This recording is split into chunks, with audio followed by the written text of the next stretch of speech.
You know, these people destroy art and artists. They do. They demand conformity. And that just can't be tolerated. Not in art. You know, not in a creative industry like this.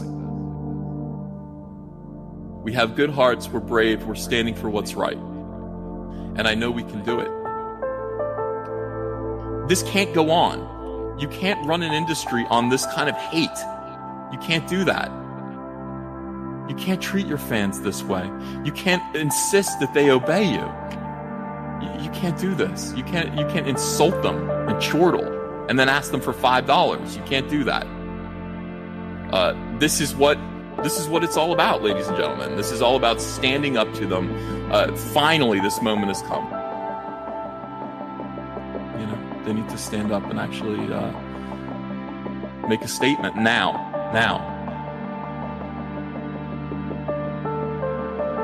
This is it. This is the moment. This is the X-Wings. We are all in our X-Wings. We are flying through the trenches of the Death Star. If not now, never. If it's not now, it's never. We bullseye womp rats for most of our lives. We have bullseyed womp rats as Comicsgate. Now is the time. Now is the time. Now's the time to blow up that Death Star.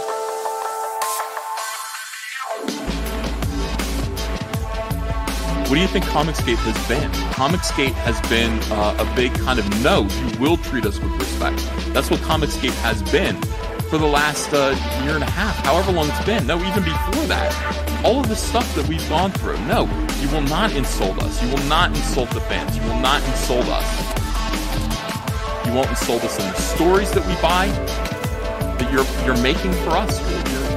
You're not going to do that. And you're not going to insult us on social media. You're certainly not going to chase us around, harass us, and ruin our lives and the lives of our families. Absolutely not. And yet nobody has been brave enough. Nobody has had the resources to stand up to and back this kind of behavior against the wall and say no more. No more. We're not going to do this again. We're not going to tolerate this anymore. This is the comic book industry. This is a hobby that's supposed to be fun. It's supposed to be fun. We're supposed to enjoy each other. We're supposed to enjoy this hobby. And look what it's become under these people. And they will tolerate no criticism. If you criticize them, they will call your, employers. They'll figure out who you are. They'll call your employers. They'll tell your employers that you're a white supremacist and a racist and a bigot. They'll ruin your life. There hasn't been a moment. I mean, we can criticize this all we want. We can do YouTube videos. We can point it out. We can do this and that. But there hasn't been a moment to really officially affect change and make a statement until now. Thanks to Richard C. Meyer, a.k.a. your boy Zack, a.k.a. your Comics. There hasn't been that moment. This is a watershed moment. This is a chance to turn things around. This is a chance to make a statement. Do you want to make that statement with us? Do you want to stand with Zack? Do you want to stand with Comicsgate right now? Spear and shield. Stand up to these people. And make a change. Just demand a change. Do you want to do that with us? This is a brave thing. This is a brave thing we're doing. It's scary.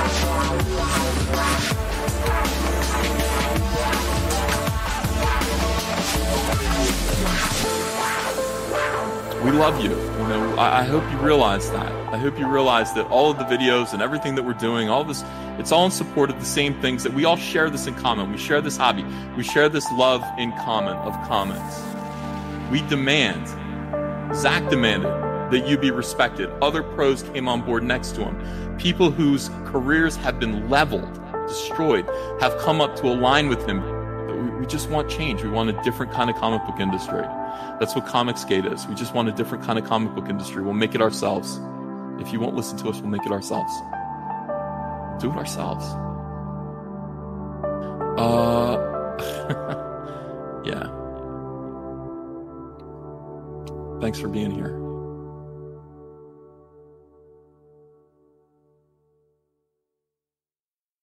Welcome to Recording in Progress. Okay, Alexa, who is the Lord Jesus? For a little recording, so we can all progress. And I'm here with my running buddy Jim, and we got a little something to open up with here. I don't really understand what kind of message this is that Ted Cruz is sending us. Yeah, I don't know either. It's just a bunch of symbols. Wait a minute. I think I know what this is. Oh, no. Oh, I don't think you gave me the boom. Hold up. We're going to totally time that joke up again to go with our boomer moment, because Jim forgot the video share link, which is well, I had one open. I had one for the test for the test room. All right, we're doing this live. Fuck it. We're doing this live, so we hit the play button. All right, we're good.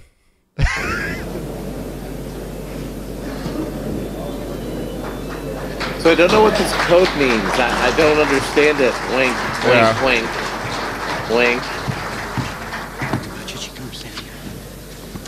Well, let's see if this delay actually works right. It's going. Here we go. Ladies and gentlemen, we got him.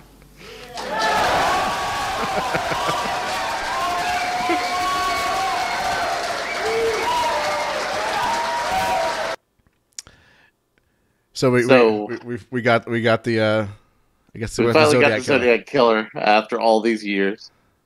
Of course, you know, Ted Cruz isn't actually the Zodiac Killer, but you know, Ted Cruz can take a joke and he can make fun of himself, or at least have somebody who works for him who knows how to make fun of him. So you know, that's important, and you know, being real, being transparent helps defeat NPCs and other things we're going to be talking about soon, like straight up kayfabe. So Jim, we're going to be real right now. We're going to be real. This is not kayfabe. This is not kayfabe. What's about to happen? Are we playing video now? No, you had to talk about the Patreon. Oh yeah. Oh yeah. So all of you who wonderful patrons of mine, I kept telling you guys, submit, give more to Patreon to delete cat. Which kind of ties into one other thing that we were talking about that I was going to do on the last episode, which was to go see the Rocky Horror Picture Show live, because I've seen the Rocky Horror Picture Show. I've seen it many times. Never seen it at a movie theater. Never got to experience the whole getting humped on stage, dry humped on stage because I'm a virgin, or throw rice, or any of those other things, or just shout back at the screen. Been really looking forward to do that, but unfortunately, last Friday my cat's health took a turn for the worse, and having to put her to sleep because she was in a lot of pain. So cat has been deleted for the meantime. However, I'm getting a new cat, and that's going to be my new hostage situation against you guys, for you guys to delete more, or to give more to delete cat. So unfortunately, we do have some other exciting Patreon news that we'll get to at the end of the show. Right. I unfortunately, there's not going to be my experience as being de-virginized in the Rocky Horror Picture Show thing. But apparently they do it other nights throughout the year at other places. So I might check those ones out and then come back to you. But I'm sure there may be another place in Vegas that does it. Oh yeah, I know of one. The Tropicana Theater does it. But I definitely am going to go see AIDS the Musical tomorrow afternoon in IMAX. So we'll see how that turns out. I'm hearing a lot of like Oscar buzz around that. So yeah. But if we want to talk about AIDS and things that don't, understand how to make fun of themselves or be transparent, the next video, it's all about that. Oof.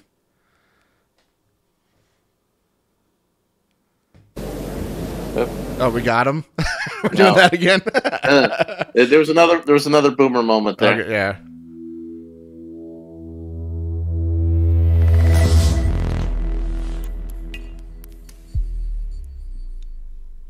This is Dave Cullen, who put some good content together.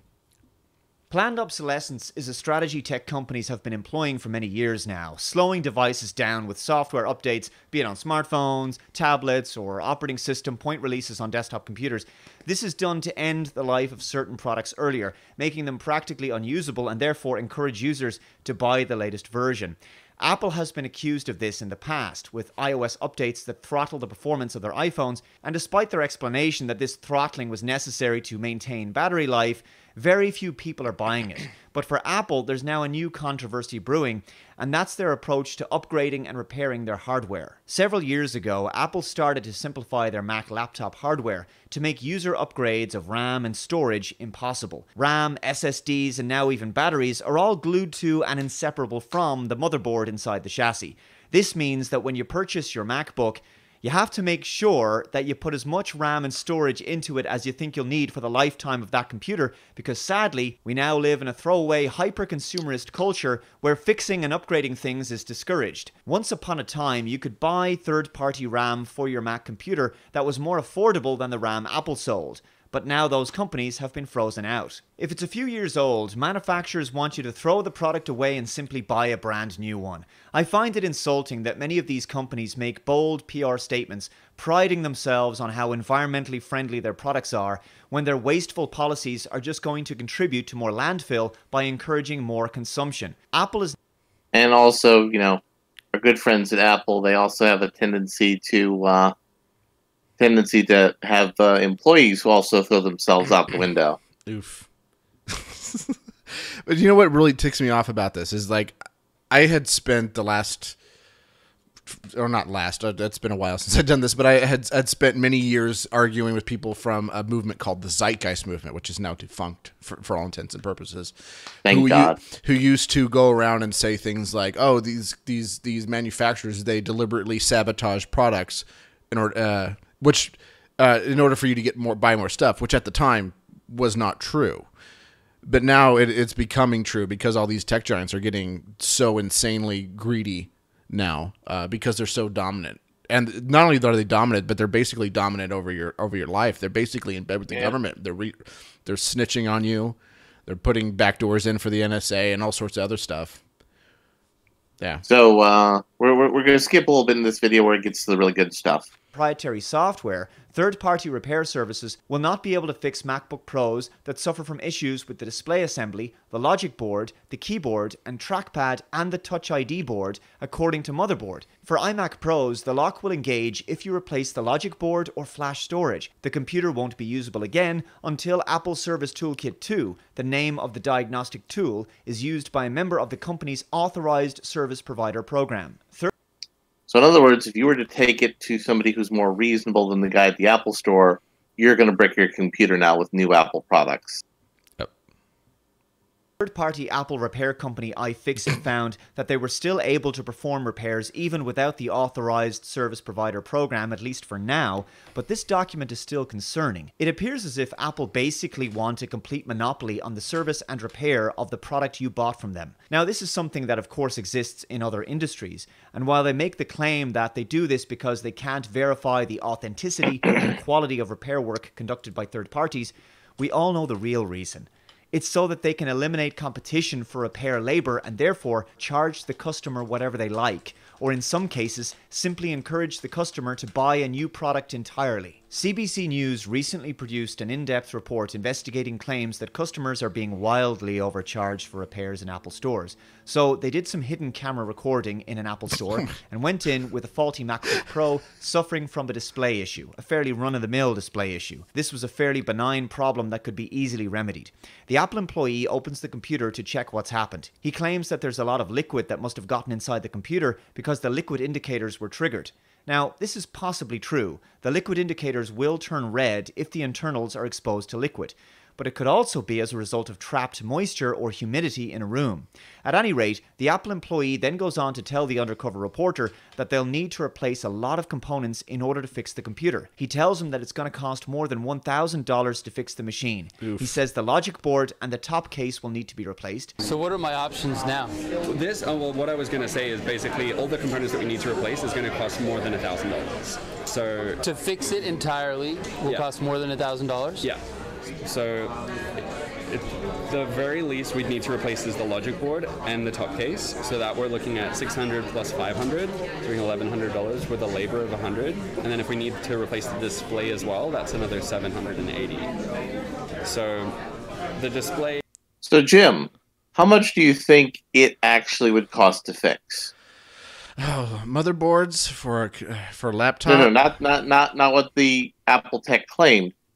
How much the actual problem would cost to fix?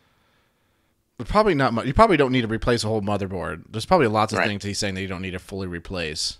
Right, but is it going to be? How much less is it going to be than what the Apple tech claimed? Is it going to be a little probably less, significantly, or a lot less? Significantly less. All right. So we're not going to skip to the part of the video where we get to find out how much less it is. Store run by Louis Rossmann, the Rossmann Repair. By the way, do we Center. really need an undercover Rossmann is agent to YouTuber, know and his that YouTube channel description reads as follows: Apple's That, overcharging? Yeah. That's Apple's whole business model is just sell underperforming hardware with really good software on it, and then sell it for 3 or 4 times what a PC equivalent would be. Now, Louis Rossmann, who they took the computer to, is a guy who has a YouTube channel basically proving that you can fix literally anything in the Apple computer for way less than Apple charges you. He's got a whole YouTube channel dedicated to that. Oh, yeah. I'm being accused of being a member of the Zeitgeist movement. What Zeitgeist movement? They don't exist anymore. With the goal of making repair and reuse viable and entertaining. DIY hobbyists, repair stores, warranty service, and e-waste recycling facilities all can benefit from the material here on repairing Apple's MacBooks. Within minutes of investigating the problem, Louis is able to deduce that the display on the MacBook is actually fine. The issue is simply that the backlight is not working. So he opens the laptop to find that a pin connecting the display to the computer is broken. He's able to realign it, and within seconds, the display is working just fine. He says he wouldn't charge anything for simply bending the pin back, but if the Oof. So $1,900 at the Apple Store or nothing. person wanted a full replacement of the cable, he might charge between $75 to $150. Oftentimes, So $1,700 or $150 at the most. But to be fair, you have to have a really high IQ in order to understand Apple bar logic. But to quote Nick Rekieta, this is the sort of mentality of actual slave owner Steve Cook or Tim Cook, who was running Apple now, who's really treating people like essentially like slaves. And this is just part of that stuff. And we're seeing some additional slave-like mentality coming out of Google. There's a big mass protest because one of the senior executives at Google happened to, harass some people, Andy Rubin, and there's now a walkout of over 200 Google employees because Andy Rubin got a $90 million exit package in 2014 following allegations of him sexually harassing female employees. And do you remember what happened with... Why are you making me go to Roosh V? Really? I can take you to Vox. Vox is also talking about why thousands of Google employees are protesting around the world. As a great internet philosopher once said, not a valid source. Employee anger has been building since the New York Times published an article last week detailing how Google paid millions of dollars in exit packages to male executives accused of sexual harassment while remaining silent about the misconduct. But you remember how there was a guy who was an engineer there who was complaining about stuff that was happening, and he had to go to special feminism sensitivity meetings to reprogram your perspective and thinking, and then Google fired him. Right. These two things are connected. So James Dalmore is trying to say, hey, no, we should just treat women like people, is being viewed as sexist and harassing by the same executives at Google that allowed senior executives to molest women and then make $90 million. But he quoted studies that were wrong, so therefore he's a misogynist. Yeah, that's or something. And that's kind of the place we are in the world here. We're going to be a little bit more political than we normally are on this show because there's a point we want to kind of get to here, and that's people are focusing on politics as a form of virtue signaling, but they're ending up making things worse. Yeah. These big executives, molested some people, so let's abuse all of our employees and force them into draconian behavior practices. But when it comes out that we had to pay out millions upon millions of dollars for these executives, the employees who are bullying people in these draconian sessions are coming out. Oof. By the way, and there's a bunch of people inside of Google who are really upset about the James, whatever his name is, their thing, and that they have been leaking internal like Google policies and schematics and all sorts of other things that are evil that Google is doing and been leaking them onto the market. So there was one good aspect of that. Like Google employees are actually sympathetic, not to Google, but to other human beings. Yeah. And when we look at this, we've done a lot with the NPC meme, and we've found an excellent gestalt that kind of is going to take the NPC meme to the next level. So everybody, just wait for a little bit in the show. We're going to teach you how to get onto the next meme before it happens.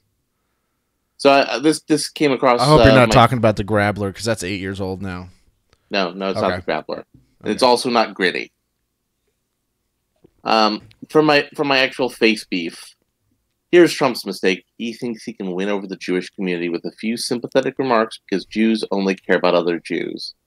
It's an easy mistake to make for someone who can't see beyond his own self-interest. But it's not the horrific tragedy in Pittsburgh that moves us as Jews to cry out. It's the injustice perpetrated by this administration against Latin Americans, against innocent Muslims, against the LGBT community. We're taught from the time that we can walk, there's room at our side of the table for the hungry and the needy. Because in the end, we're all hungry and we're all needy. And this inclusive embrace that will forever remain beyond Trump's understanding. This country, we have a sickness in our culture, and it's that we can't take a moment to have perspective.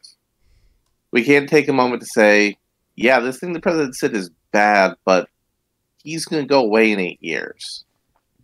These people are making Donald Trump out to be Voldemort, and it's doing damage to things. And we're, instead of paying attention to the fact that our executives at our company are molesting our fellow coworkers, we're going on and making other rants. We also have a noted actor, James Cromwell, made some comments about Donald Trump recently. It said, talks Trump administration, Kavanaugh, and the midterm elections from the Hollywood Reporter. It said, industry vets spoke with the Hollywood Reporter at the 4th Annual Carney Awards held in Santa Monica in honor of actors in film and TV. And here's what James Cromwell, who up until this point I thought was a really, sane, level-headed person. I would complain more, but I'm not a woman. I'm not a minority. I'm not black. I'm not American Indian. I'm not disabled. All of those part of the palette of reality, and they should be represented. And it should be normal. It should be normal to have a bank clerk who has cerebral palsy. It should be normal to have a woman as an executive. It should be normal to have a black person as a scientist. Wait.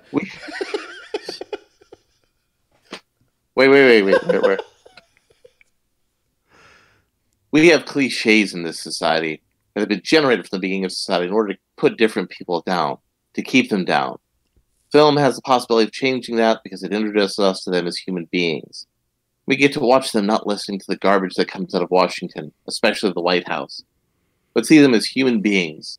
This contribution they make, the humanity they represent, and the hopefulness that they can be added to society, equal society, one man, one voice, and we could save this planet, he added.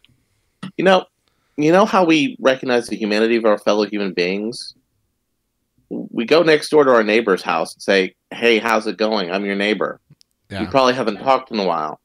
Because if you don't do that, you know what happens? You're like Rand Paul, and your neighbor shanks you when you're mowing your lawn, drinking your Monster Energy. Because I mean, to be fair, libertarians are a big get off my lawn type of guy. If Rand Paul had been more consistent and not been a pragmatist, he probably would have told the guy to get off the lawn, and it wouldn't have been an issue.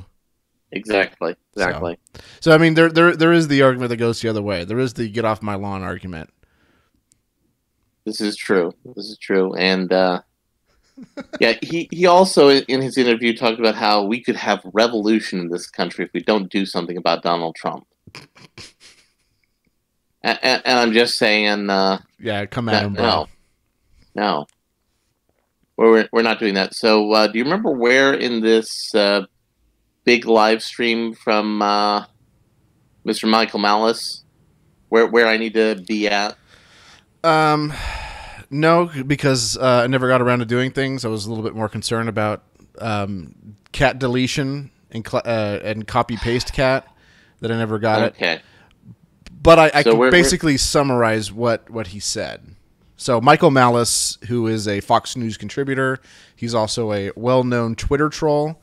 He's single-handedly the reason why I tell people to go on Twitter who troll people. Well, no, I mean just to follow him. His tweets are fucking fire. Wonder if I. And he has a blue check mark, right, on Twitter. He has a blue check mark, but he's probably the best check mark. If I can find it, there we go. Here's a good one. Here's a good example. Imagine being this person where Michael Malice is tweeting something. He said, Trump isn't violating anyone's constitutional rights. He just wants common sense citizenship control.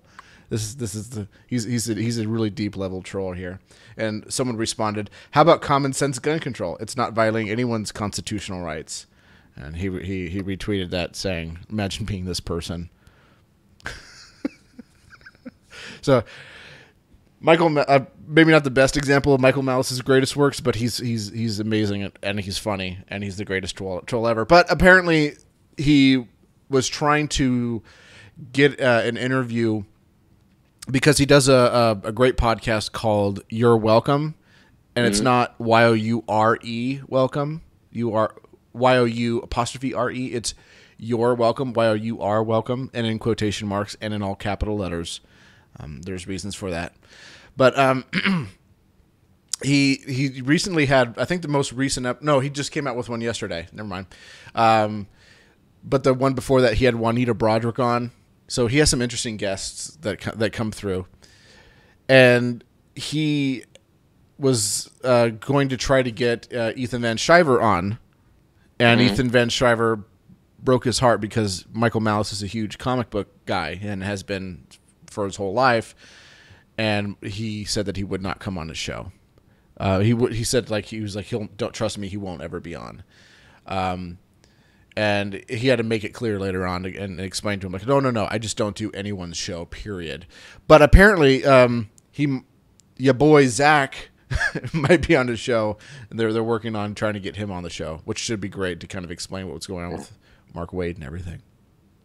We're going to talk a little bit about Mr. Wade in a minute, but there's a lot of other stuff going on. So, Jim, have you ever played tabletop role-playing games? Gotten into some Dungeons and Dragons? No, because gone off and slew some goblins? Because I like this thing a little bit more called Girls, and those things are very incompatible. But should I go to this anyway? Well, actually, because of social trends that have been designed to get girls into role-playing games, we have an announcement from RPGNet that my Facebook friend and guy who made Vampire the Masquerade, who, when I told him on Facebook, because of all the fun I had with your game, you should be my Facebook friend, and he let me be, put this up on his Facebook from RPGNet. Just announced, we're banning support of the administration of President Trump. Wow. And that's not a sarcastic thought, by the way. So you were telling me about this. You were saying... I thought you were saying that they were banning any discussion about Trump, and I was like, that's probably a good thing on a... Well, no. You can talk about how Trump is terrible, but supporting Trump is now banned. Oh, God. So So let me get this straight. One person is allowed to rant and rave about how terrible and despicable Trump is, which he is, but the other person is not allowed to speak out in response in any way and or vocally support any of his or her policies, for that matter, anyone in the entire executive branch. This seems wackadoodle, regardless of how whack Donald Trump is. So, since Jim and I have both been around the internet for a minute, we know that bulletin boards are great places for internet drama. Yeah, especially E-Bomb's World. Fantastic forum. Especially E-Bomb's World. You should definitely not just go there, but you should also raid other things. And let them know that E-Bomb's World sent you. Right. So let me read this admitted Nazi post from there. So there's a moderator text in a post from the admins of the bulletin board. That's to let you know how big of a dumpster fire it is.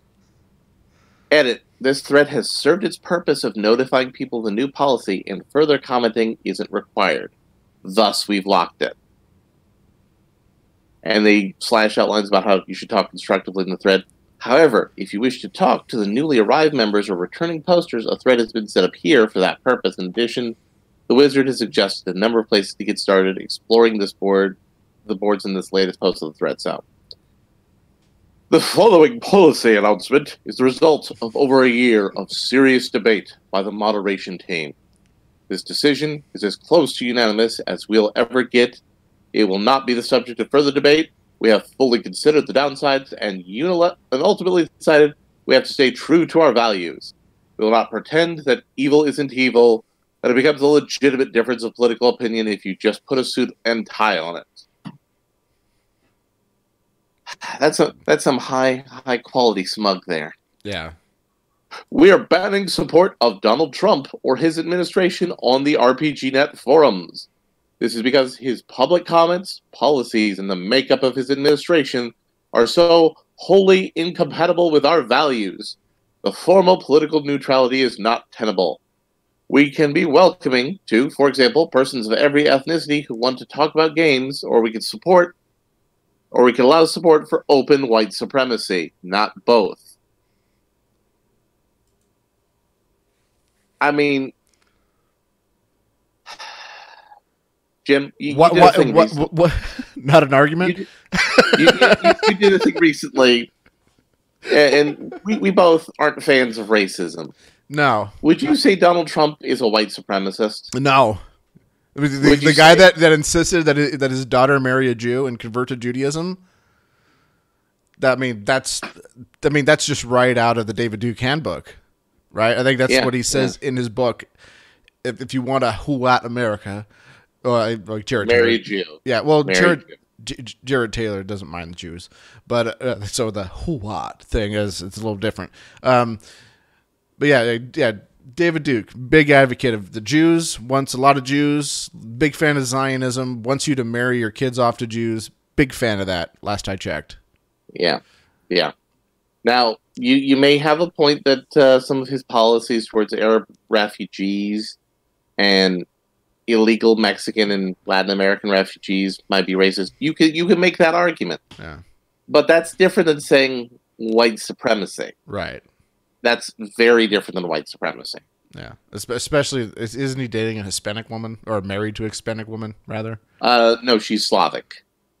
Whatever. But he they all look the same to me. He's had side chicks who are Hispanic though, right. It's fine. Yeah.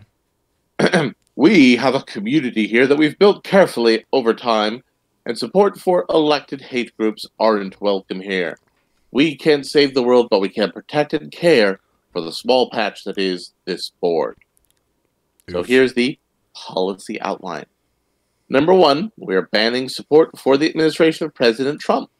You can still post on RPGNet, even if you do in fact support the administration. You can't talk about it here. We're absolutely not endorsing the Democrats, nor are we banning all Republicans. We are certainly not banning conservative politics or anything on the spectrum of reasonable political viewpoints. Let's wait. Hold on. Wait, hold on. Stop the tape for a moment. Yeah. I have several questions. Okay, well, where are we at here, Jim, for your question? Oh, no. That's a joke.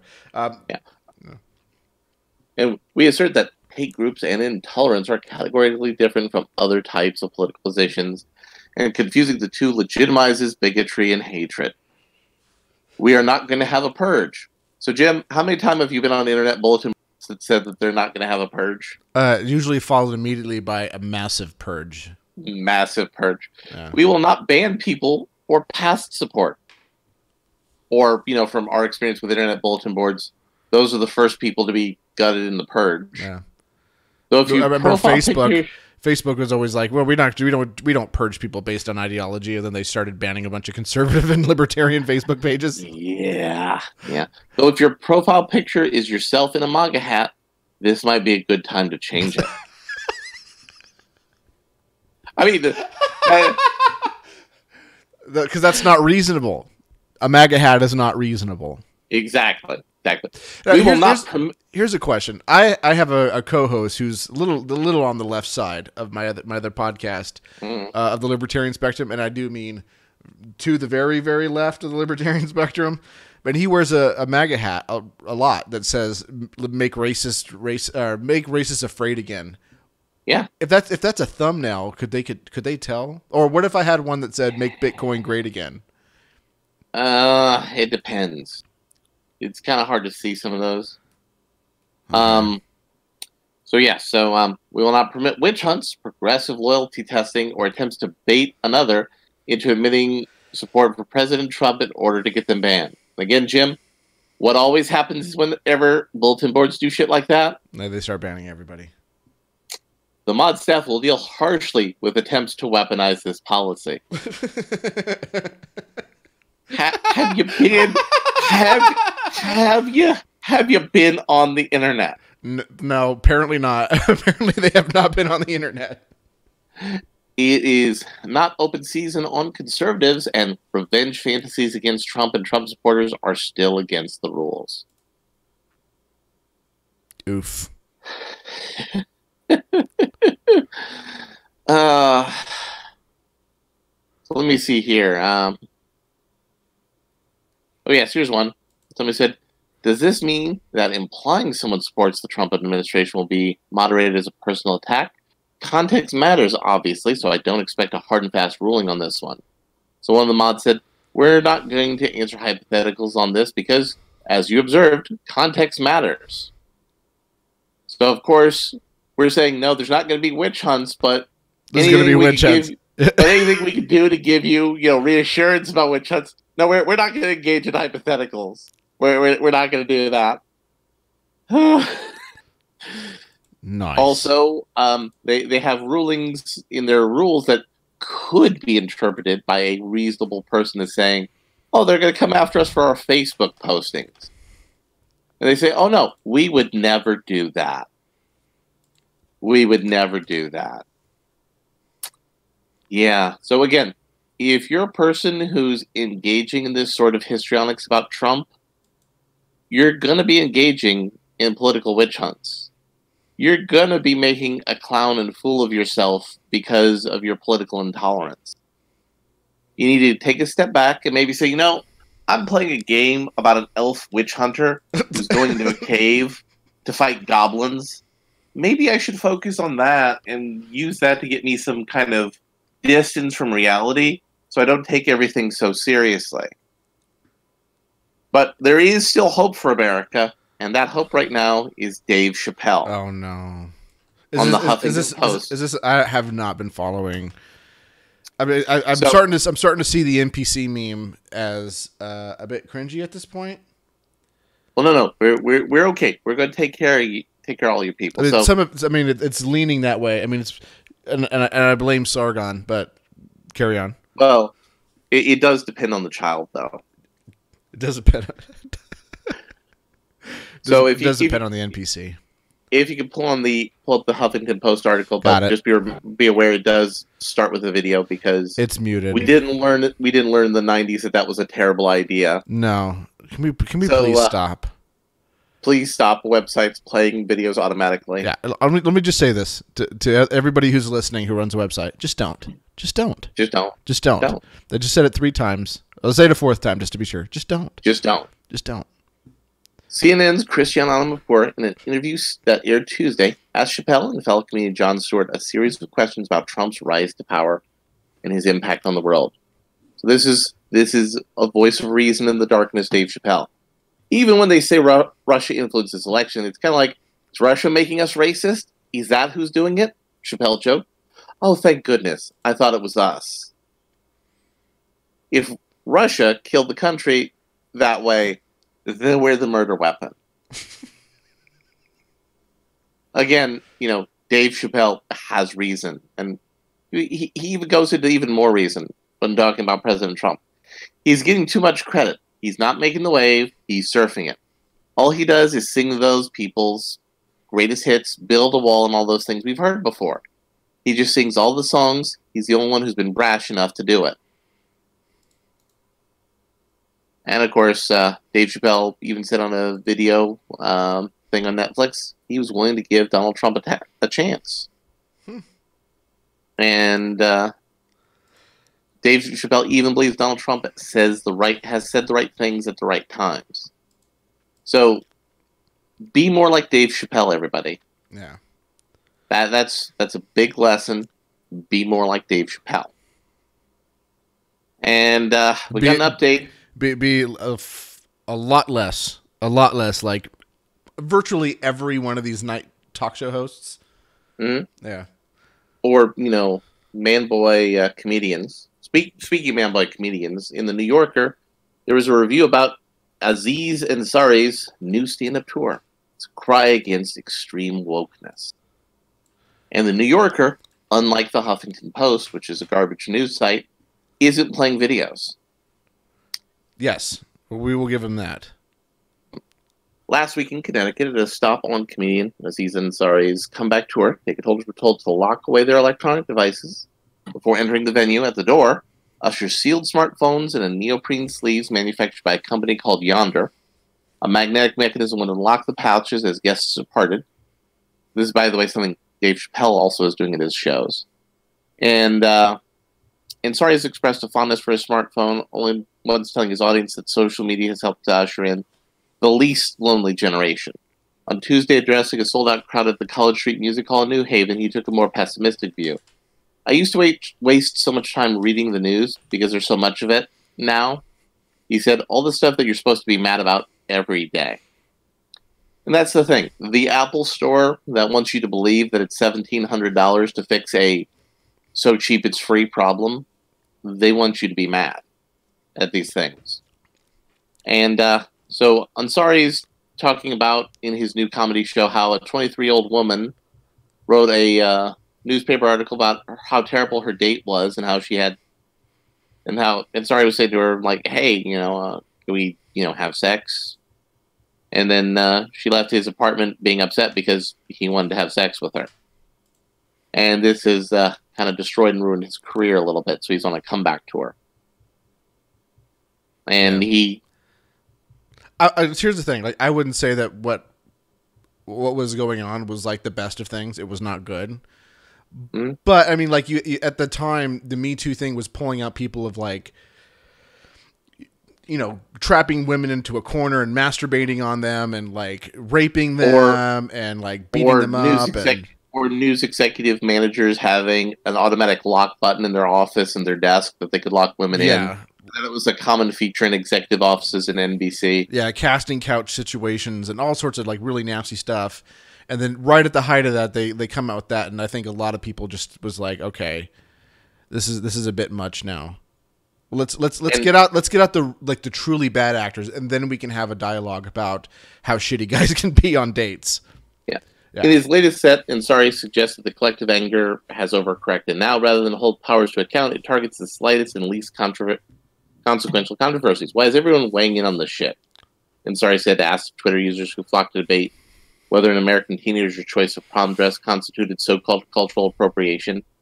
Everyone weighs in on everything. They don't know anything. People don't want to just say, I don't know. Now, I'm of two minds on this subject. Number one, who cares what other people think? Mm-hmm. Can we get together on that, Jim? Who cares what other people think?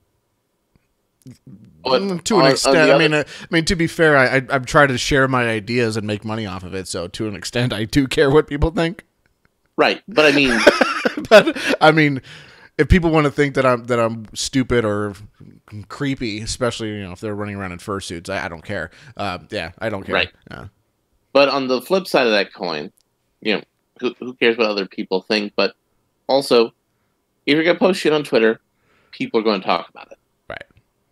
It's not harassment. It's not bullying if people talk about stuff. Now, there are levels that we can go to where you can comment on the internet where you can be bullying somebody, and we're gonna touch on some of that stuff a little later. Yeah. By the way, but while we're talking about Pound Me Too, should I talk about the new shirt yes, you should talk about the new shirt from the Wolbert store. Yeah, I'm gonna post this in the chat. If you got a lady friend who likes to be pounded Me Too, might be a good opportunity to think about this for a Christmas gift.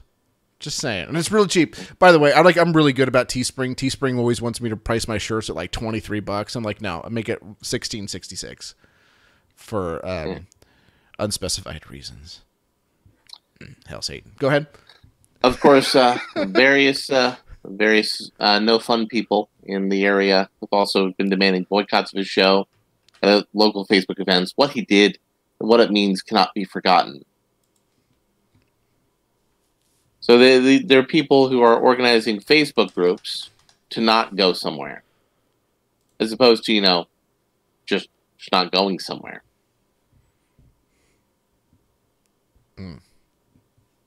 But you know what, Jim? It is good that you mentioned your shirt, because we're going to talk about an important thing.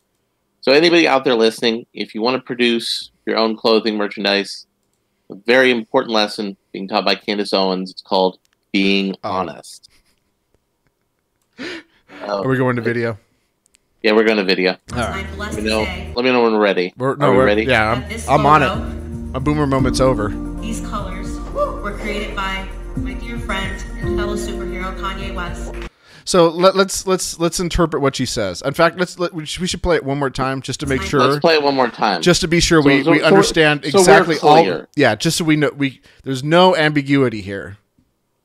No ambiguity whatsoever. All right, let's go.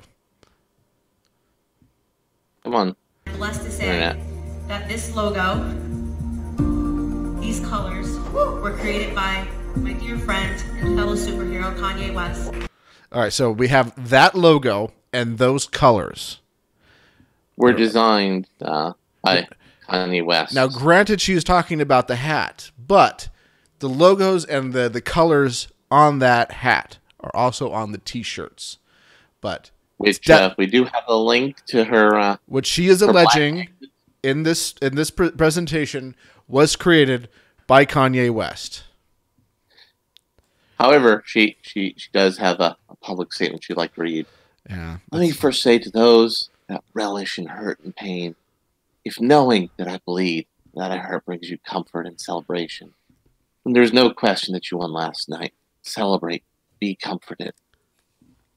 I grew up in one of those storied, unstable homes, experienced more hurt before I turned 10 years old than most people will ever experience over a lifetime. Listening to music from Kanye West and Jay-Z, it's what I give credit to having kept my spirit alive on some of the very worst days. It's a crazy thing to know that you wake up one day and someone whose words and lyrics literally kept your spirit alive is suddenly your friend. God is good. There's so many people in the world who love Kanye West because they know he's great and powerful and cool. But not every person in this world knows what it means to have someone's rap lyrics literally save you. People that attended the Blexit launch do, however, the emotion that was real and raw, and to them, like me, Kanye is a literal superhero. The movement we were building, the moment we were building, a moment that includes kids who had similar backgrounds and experiences to me. The moment that included people who served prison sentences, grew up without fathers, were living in group homes, or took their first plane rides that day. It's never about cameras or celebrities or press or design. It was about superheroes. It was about Herculean strength that takes your dreams and everyone else tells you they can't be realized. Blexit was always about teaching people to fly.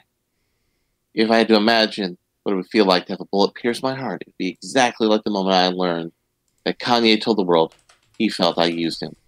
I wouldn't wish that on my worst enemy. I never once said that Kanye designed shirts for Blexit. That's a lie.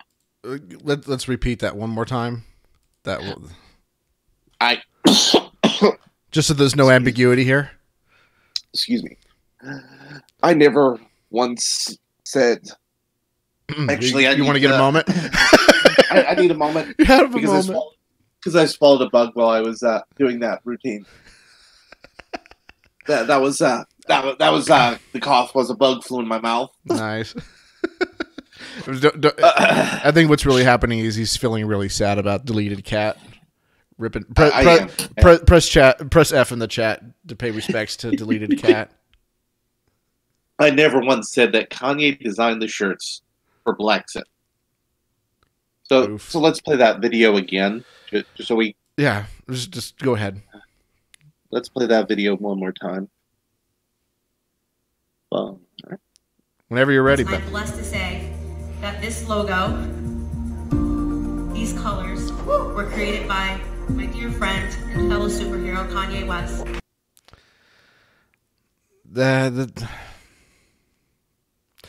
Things can be interpreted many different ways.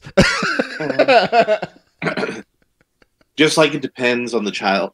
She never said it was a shirt. By the way, I've been trying to look while you were reading this.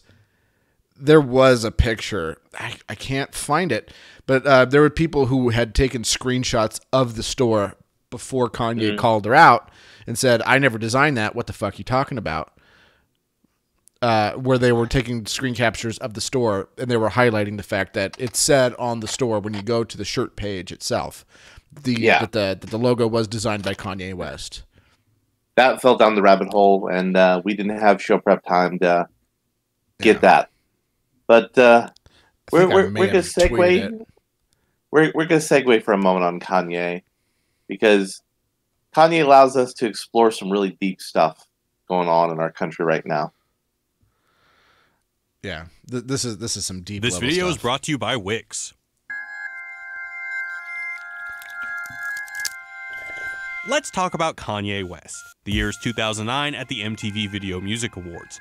Taylor Swift wins an award over Beyonce, and you might remember what happened next. I'm gonna let you finish, but Beyonce had one of the best videos of all time. Kanye goes on to apologize and then unapologize, and it all gets very confusing. Fast forward to 2016, and Kanye's track Famous features this line. I feel like me and Taylor might still have sex. Why? I made that bitch famous. God damn. I made that bitch famous. The internet got mad, Taylor Swift got mad, and then audio comes out that Taylor Swift knew about and even encouraged the song from the start. I feel like me and Taylor Oh. Yeah. I felt like me and Taylor might still have sex. Yeah, I mean, go with whatever line you think is better. It's obvious. She's going to say it's obviously very tongue-in-cheek, but that's the world we live in right now. The stuff that Apple's doing to lie to people, Google's doing to lie to people, the stuff that's, twisted about Pound Me Too, it's all part of this particular phenomena in pro wrestling called kayfabe. Example perfectly explains our current cultural and political predicament. And it all has to do with a concept from professional wrestling called kayfabe. Believe it or not, if we pay attention to these guys, we'll be able to better understand what's going on with these guys. If we're right. By the way, Donald Trump is in the WWE Hall of Fame in the celebrity wing. So paying attention to this video is really important to understanding this guy right here, Mr. Donald J. Trump. Yeah. It might be the case that wrestling truly can explain everything. Welcome to the wide world of kayfabe. But before we get into it, I want to give a shout out to our sponsor over at Wix. Which is not our sponsor. Your own website, Let me just say. Hope you got some timestamps, buddy. A professional and engaging website for any occasion. What? Are you saying I need to communicate to Wix that they need to sponsor our show now? Yeah. They need to give us money. Listen, we accidentally showed some of your commercials for somebody else, so can you pay us? Yeah. So what is kayfabe? It's a term used to describe the way in which professional wrestling consists of staged events and predetermined narratives that are treated as true. So even though everyone knows that wrestling is scripted, they still treat it like a real athletic competition. And even when wrestlers are off the clock and out of the ring, they never acknowledge this, as this would constitute the unholy sin known as breaking kayfabe. You never break kayfabe.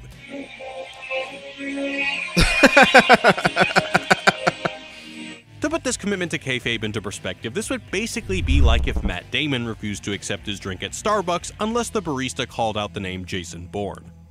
Although, realistically, if I were somebody like Matt Damon, who played a role as big as Jason Bourne, I would basically tell the Starbucks baristas to write down my character names.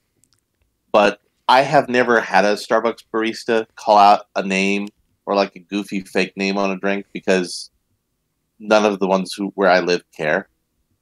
They just like give you your coffee like a normal person. Yeah.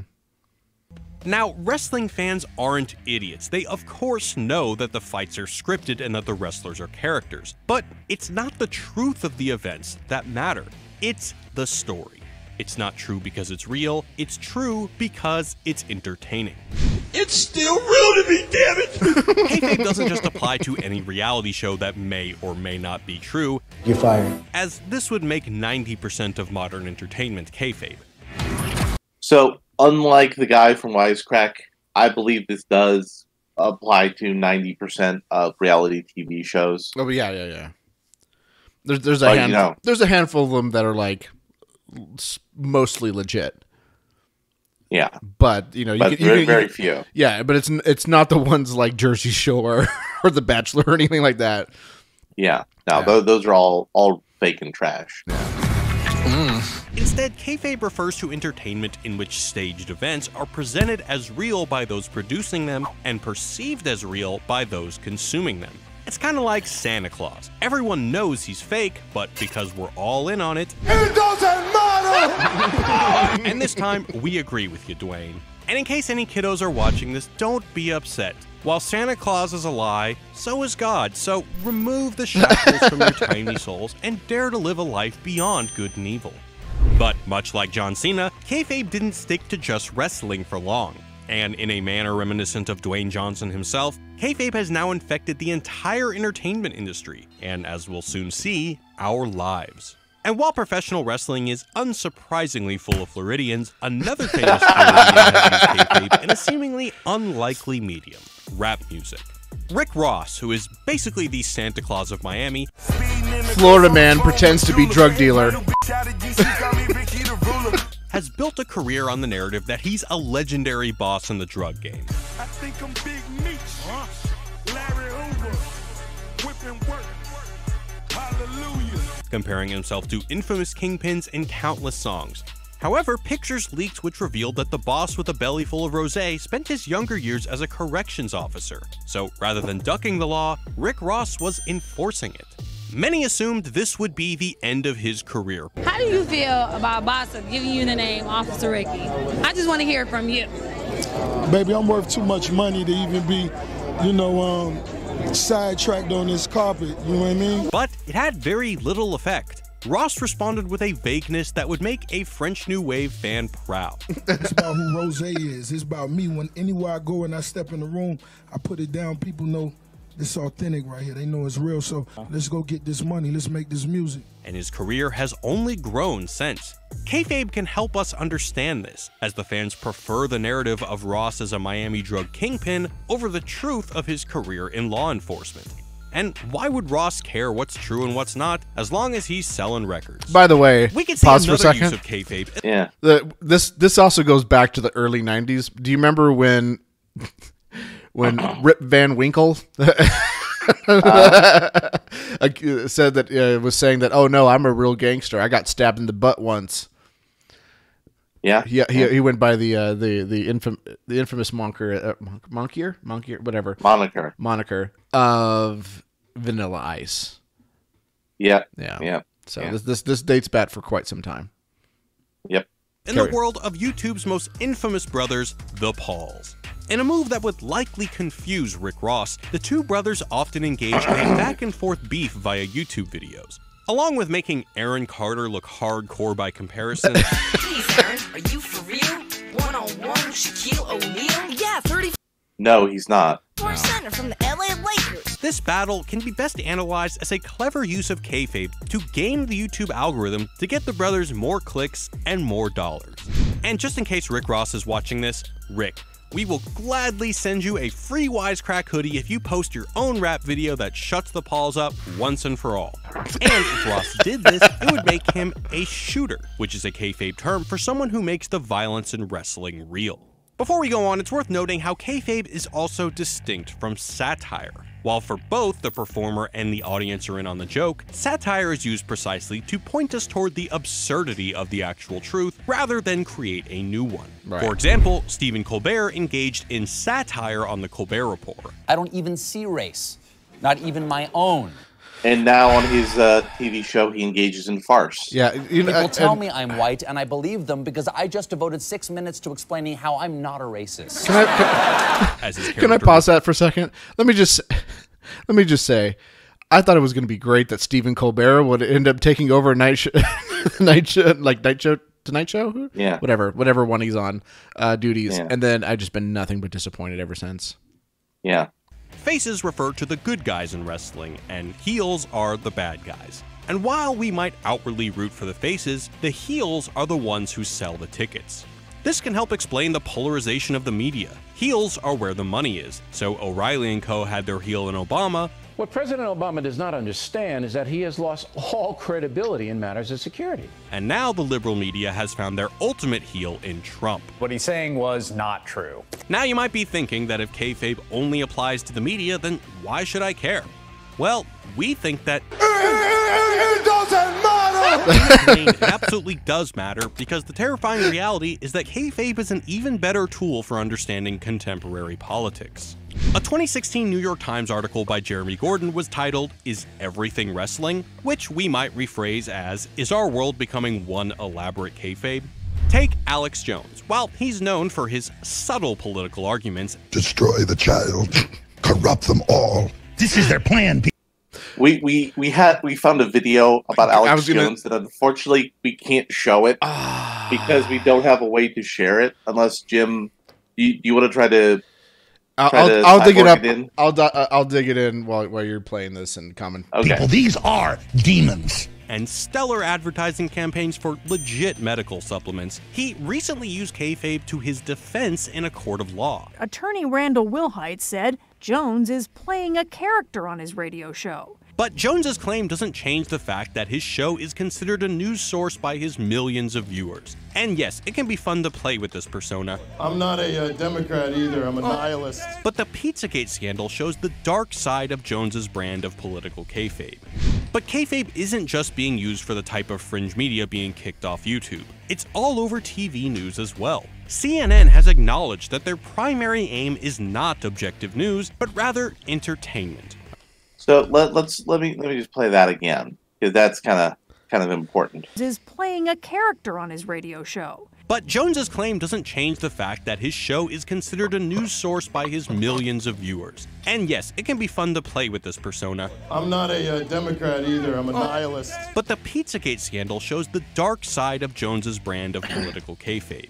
But kayfabe isn't just being used for the type of fringe media being kicked off YouTube. It's all over TV news as well. CNN has acknowledged that their primary aim is not objective news, but rather entertainment. According to a New York Times profile of CNN President Jeff Zucker, as Zucker sees it, his pro-Trump panelists are not just spokespeople for a worldview, they are characters in a drama.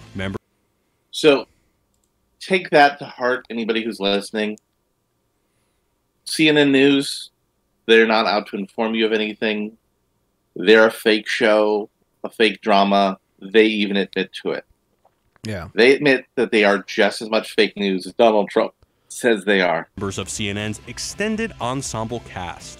Michelle Wolf recently pointed out how much cable news depends on heels and constructed narratives. Watching the host act like the guest forced his way into the studio is so compelling, you almost forget that he was invited on and paid. And finally, the biggest example of political kayfabe might be the 45th President of the United States, Donald J. Trump.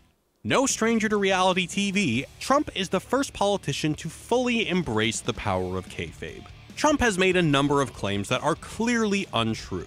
I know more about ISIS than the generals do, believe me. This was the largest audience to ever witness an inauguration, period. And of course, his threats against his old friend Hillary Clinton. It's just awfully good that someone with the temperament of Donald Trump is not in charge of the law in our country.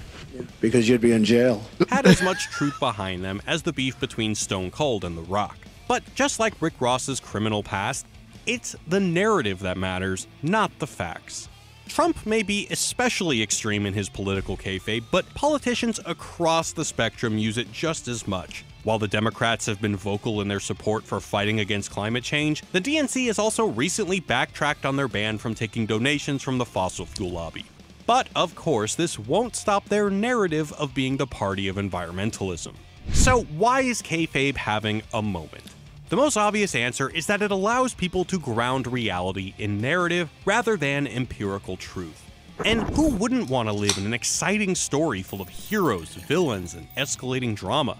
As Jeremy Gordon said in the New York Times, if a story is well told, if its history seems consistent, then the machinations putting it into place can be temporarily overlooked or turned into a fun story of their own.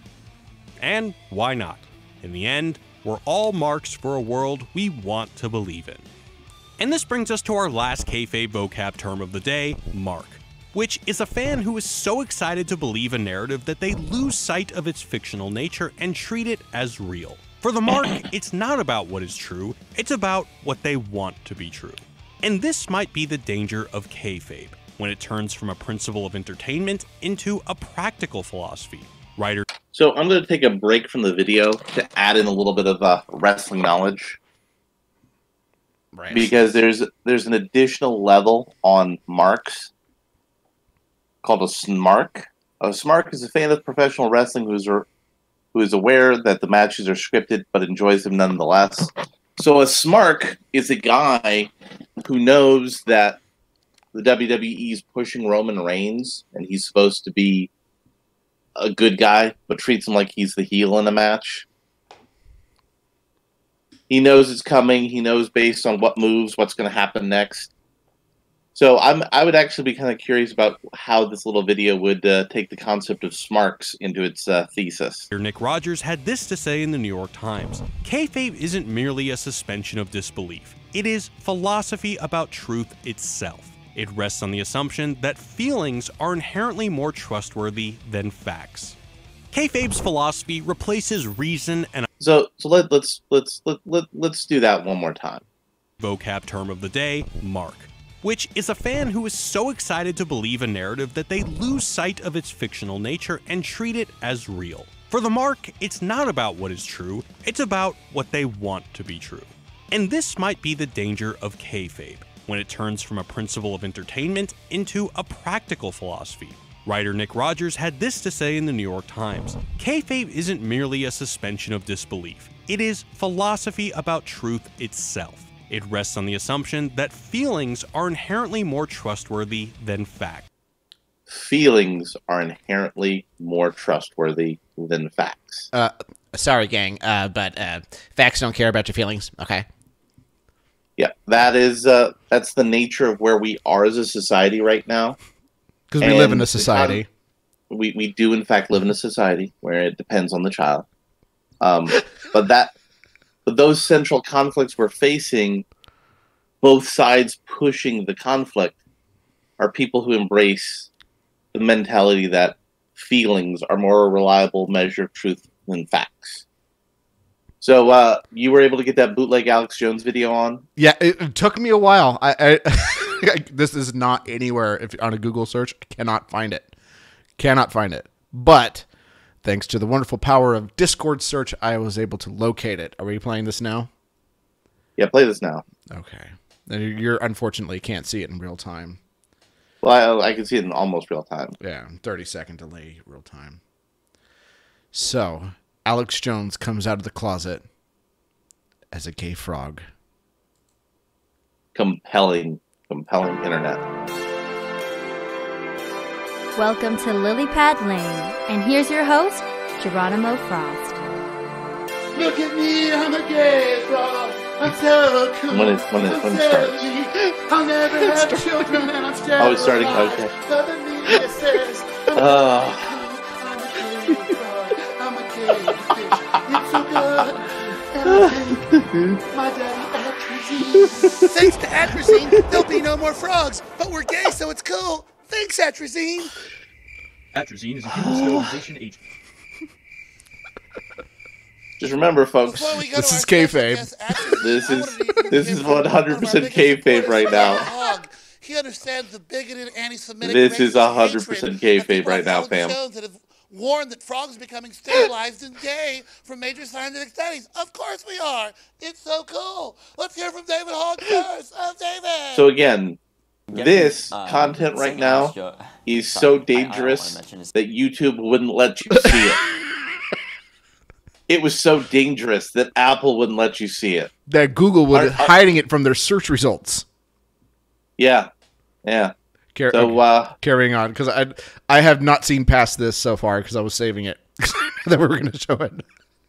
This is fine. That's the part of it that's actually entertaining. So if we switch back to the other video for a moment, I really want to see. I really want to see a couple more seconds of this. Okay, a couple more seconds. We can do a couple more seconds.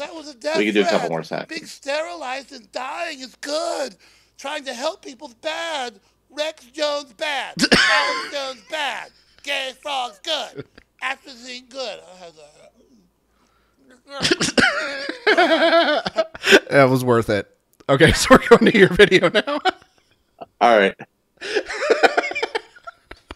And how much did you spend on your black leather before you put, hold on. Yes. Let's not bury the lead, because I'm sure we got a couple more people who are completely in the wood about what's going on with. So we're going to talk about the short. Your boy Zack, aka Diversity in Comics, versus Mark Waid.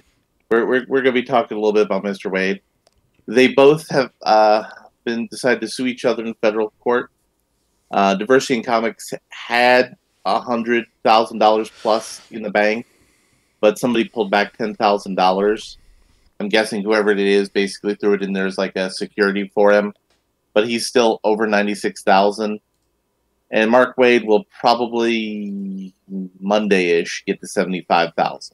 Yeah. So that's enough to pay for most of their lawsuit. Yeah, and mostly because it had to do with him interfering with the contract.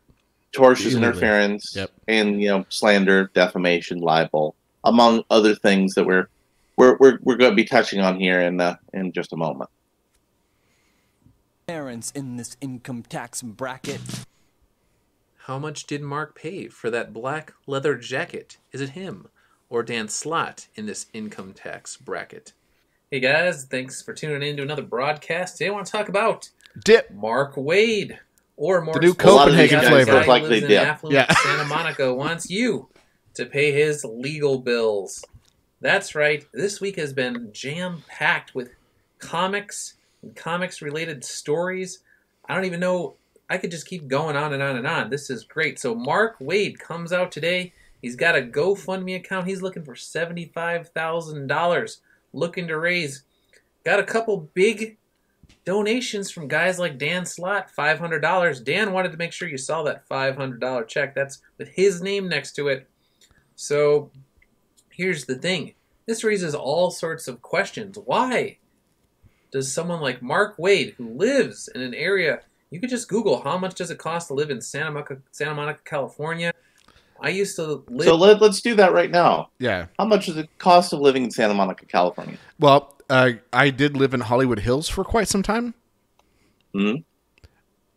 And my phone number reflects that I lived in Santa Monica, California. Because I love Google Voice. But yeah. It's quite the cost. It's a nice area. It's definitely in the same range as living in Hollywood Hills. So let me break you down with the top Google search result. Homeowners in Santa Monica have a median income of $135,394 Therefore, the amount that a consumer should spend on housing costs should be no more than $3,159 per month to avoid calamity and poverty. Oof. And I looked out. I was just renting a room for $1,000 a month, and that's a steal in Hollywood Hills. That seems reasonable. Yeah. So on a cost of living calculator, if you assume that the basic median cost of living in the United States is 100, they rate Santa Monica at 367.9. Jesus. And the rest of California is 169. Almost all of that being housing being a giant pain in your pocketbook, and transportation. And California is insane. The cost of living. That's why I don't live there anymore. That and other reasons. So Mark Waid, a comic book artist, creator, who made some of the most famous comic books you've heard of, such as Kingdom Come, versus an IT tech guy from Texas, and Mark Waid's having to beg other people for money for his lawsuit. Live in Los Angeles years ago, that is a very pricey area. And so if this guy is now asking for your regular Joe who loves comic books, who might be working retail, might be working at the Chili's or Olive Garden or something along those lines, wants him to pay legal fees for Mark Zaid, super lawyer who says he felt privileged to work for Mark Waid. Yeah, he's privileged as long as you're paying him big bucks by the hour. So this whole statement was actually quite hilarious as well. I was cracking up. I was trying to work today, and then this came up, and I was like, I gotta focus. So when we were talking about kayfabe earlier, I will link all Mark stuff Waid is talking about how, I'm fighting more racism and Nazis. New York Times best-selling comic but in reality, writer he's a rich white guy. And we're going to be hearing a little bit more about him here. Are you pausing it or no? I'm pausing it. Okay. He's a rich white guy who's begging poor white people to pay for a lawsuit for his bad behavior. Okay, I had to refresh the page because it wasn't synced anymore. We're good. We're good. So I'm gonna. Did we talk about the fact that he got into a rage in a comic book shop to the point that they had to call 911 on him? I don't think we did. This is news to me. So let me read this Facebook posting. I've gone back and forth on this personal post, but I'm seething with so much rage, I have to let it out. I'm done pretending it didn't happen. The NDA has been up for years, and I never had to sign a thing.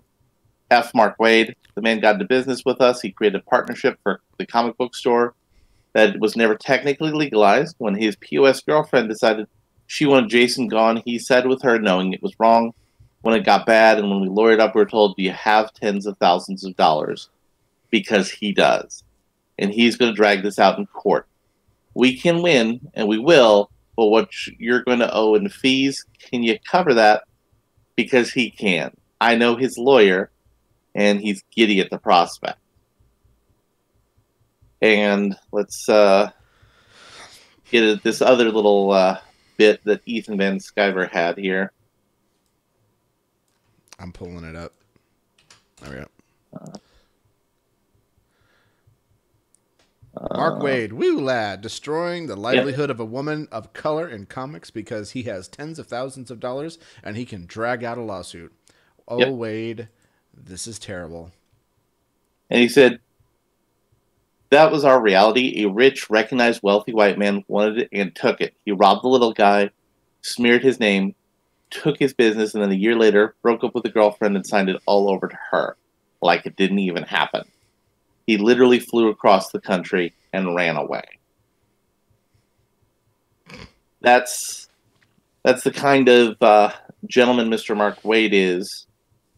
But we have we're going to go away from the personal attack portion of the Mark Waid discussion, and we're going to talk about the real big problem for him and his lawyer.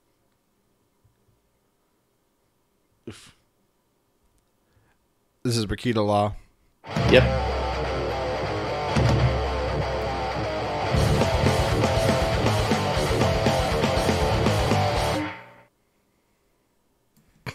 what's up, guys? Welcome to That Law picture of Mark Splitting Wade. Interwebs. Yep. I'm your host, Nick Rekieta of Rekieta Law. Small law firm in central Minnesota. All right. Today we're going to take a very somber and sober look at one of the often repeated defenses of Mark Wade that might be attempted should this thing go to trial. Let's see if it's valid and let's analyze it. The truth is the asserted defense that Mark Wade was simply contacting Antarctic Press and providing truthful information about Richard Meyer, that the First Amendment protects truthful speech. Okay? This is going around, we'll say, going around. Can I say jokes? I feel like if I say jokes, people won't take this seriously, but it is. They need to know this because they have to know what the reality of the situation is. So, I won't say jokes. I probably will. Let's get on with this. So the idea is that Mark Wade calls Antarctic Press and offers him truthful information which is protected by the First Amendment. There are a couple avenues to get to this defense, and let's look at each of them. I have the document pulled up, and here's why. One of the ways that you assert truthfulness as a defense is if truthfulness is a defense to an underlying tort that is tied into tortious interference. For example, defamation. Now, if Meyer were claiming that Mark Wade contacted Antarctic Press and made defamatory statements about him, and that those defamatory statements caused a tortious interference, then presumably you would be able to argue that the defamatory statements are truthful and not defamatory. And if they're truthful and not defamatory, then they don't lend to the underlying tortious interference of the contract. Because And when this lawsuit first started, that was one of Nick Rekieta's big comments, was he was focusing on why Richard C. Meyer's attorney didn't bring up defamatory comments as causing the tortious interference. This is why right here. defamatory statement would be unlawful. Let's see. The key element of Someday. this, By the way, what is he sipping? the tortious interference must be linked to the defamation. I don't Let's know. look It's at the not one of his causes boozes, action. though. Let's refresh our memory. Tortious interference of the contract. Meyer had a contract with Antarctic Press for the publication of his Jawbreakers and other comics books. Wade either had knowledge of the contract or had knowledge of facts and circumstances that would lead a reasonable person to believe there was a contract in which Meyer had an interest. Though through the actions described above, Wade intentionally induced Antarctic Press to breach its agreement with Meyer. Wade's interference proximately caused injury to Meyer, for which he seeks damages in excess of $75,000. Okay, we'll go look at the actions above in just a second. Let's read the defamation paragraph real quick. Defamation. Through his Meyer's contract. The other is Wade simply where the interference starts. That same day, rumors and leaked chat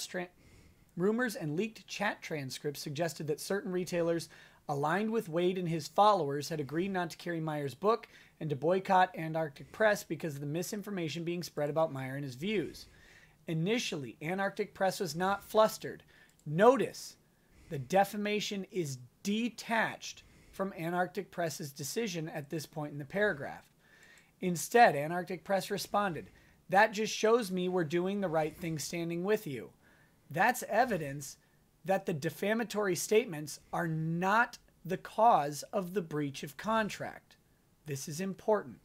Later that evening, Antarctic Press publicly announced on its Twitter page, "It's official, we're publishing Jawbreakers in September."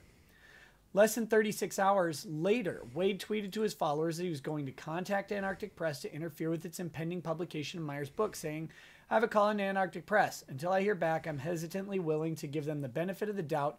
They don't really understand who or what they're getting into business with, which, though it would seem a stretch, is a possibility. If I do hear back, I'll report in." On information and belief, this triggered an onslaught of Wade's followers against Antarctic Press with calls and threats to Antarctic Press and its owners, other unaffiliated businesses. Later that day, Wade spoke by telephone with one of the owners of Antarctic Press and convinced him that Antarctic Press should repudiate its contract with Meyer. Because there are defamatory statements, truth attaches to TI because the defamatory statements are the cause of the TI.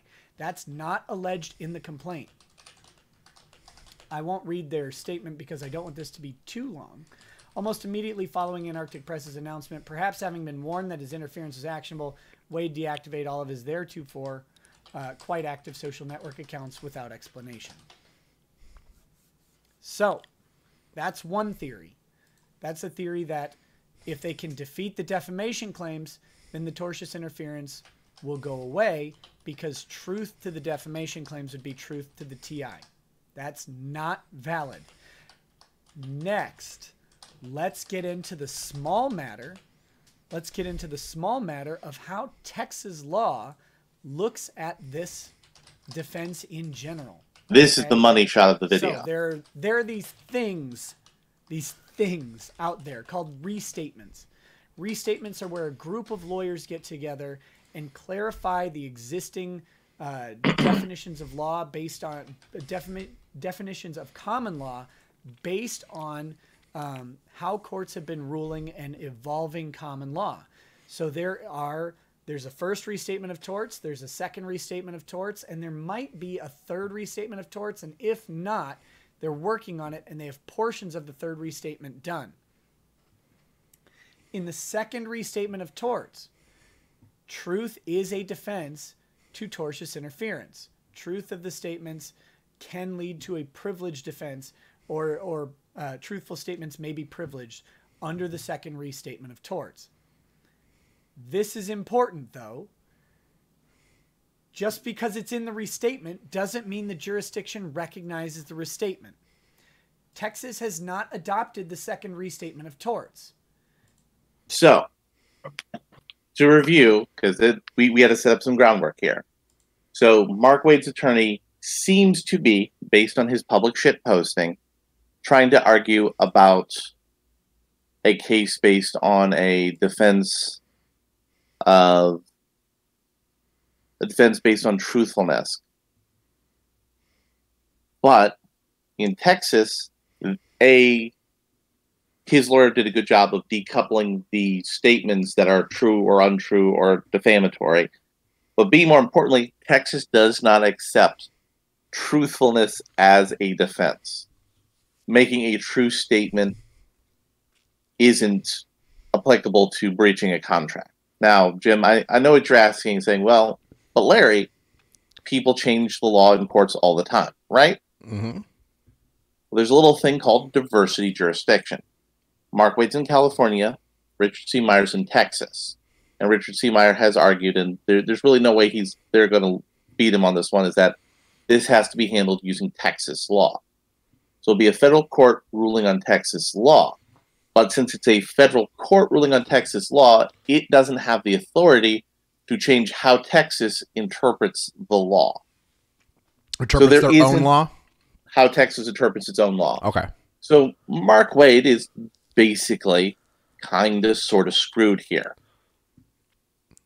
Well, we kind of figured that. Yeah.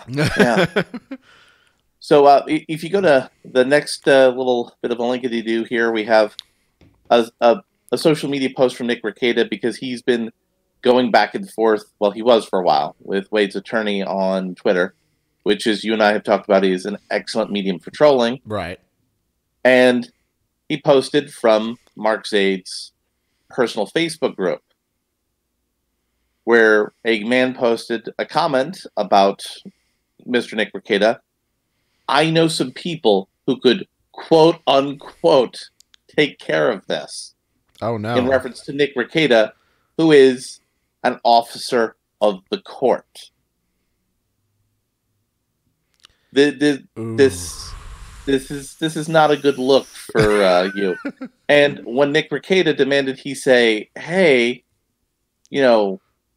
WTF, Zaid decided to blow him off and not talk to him anymore.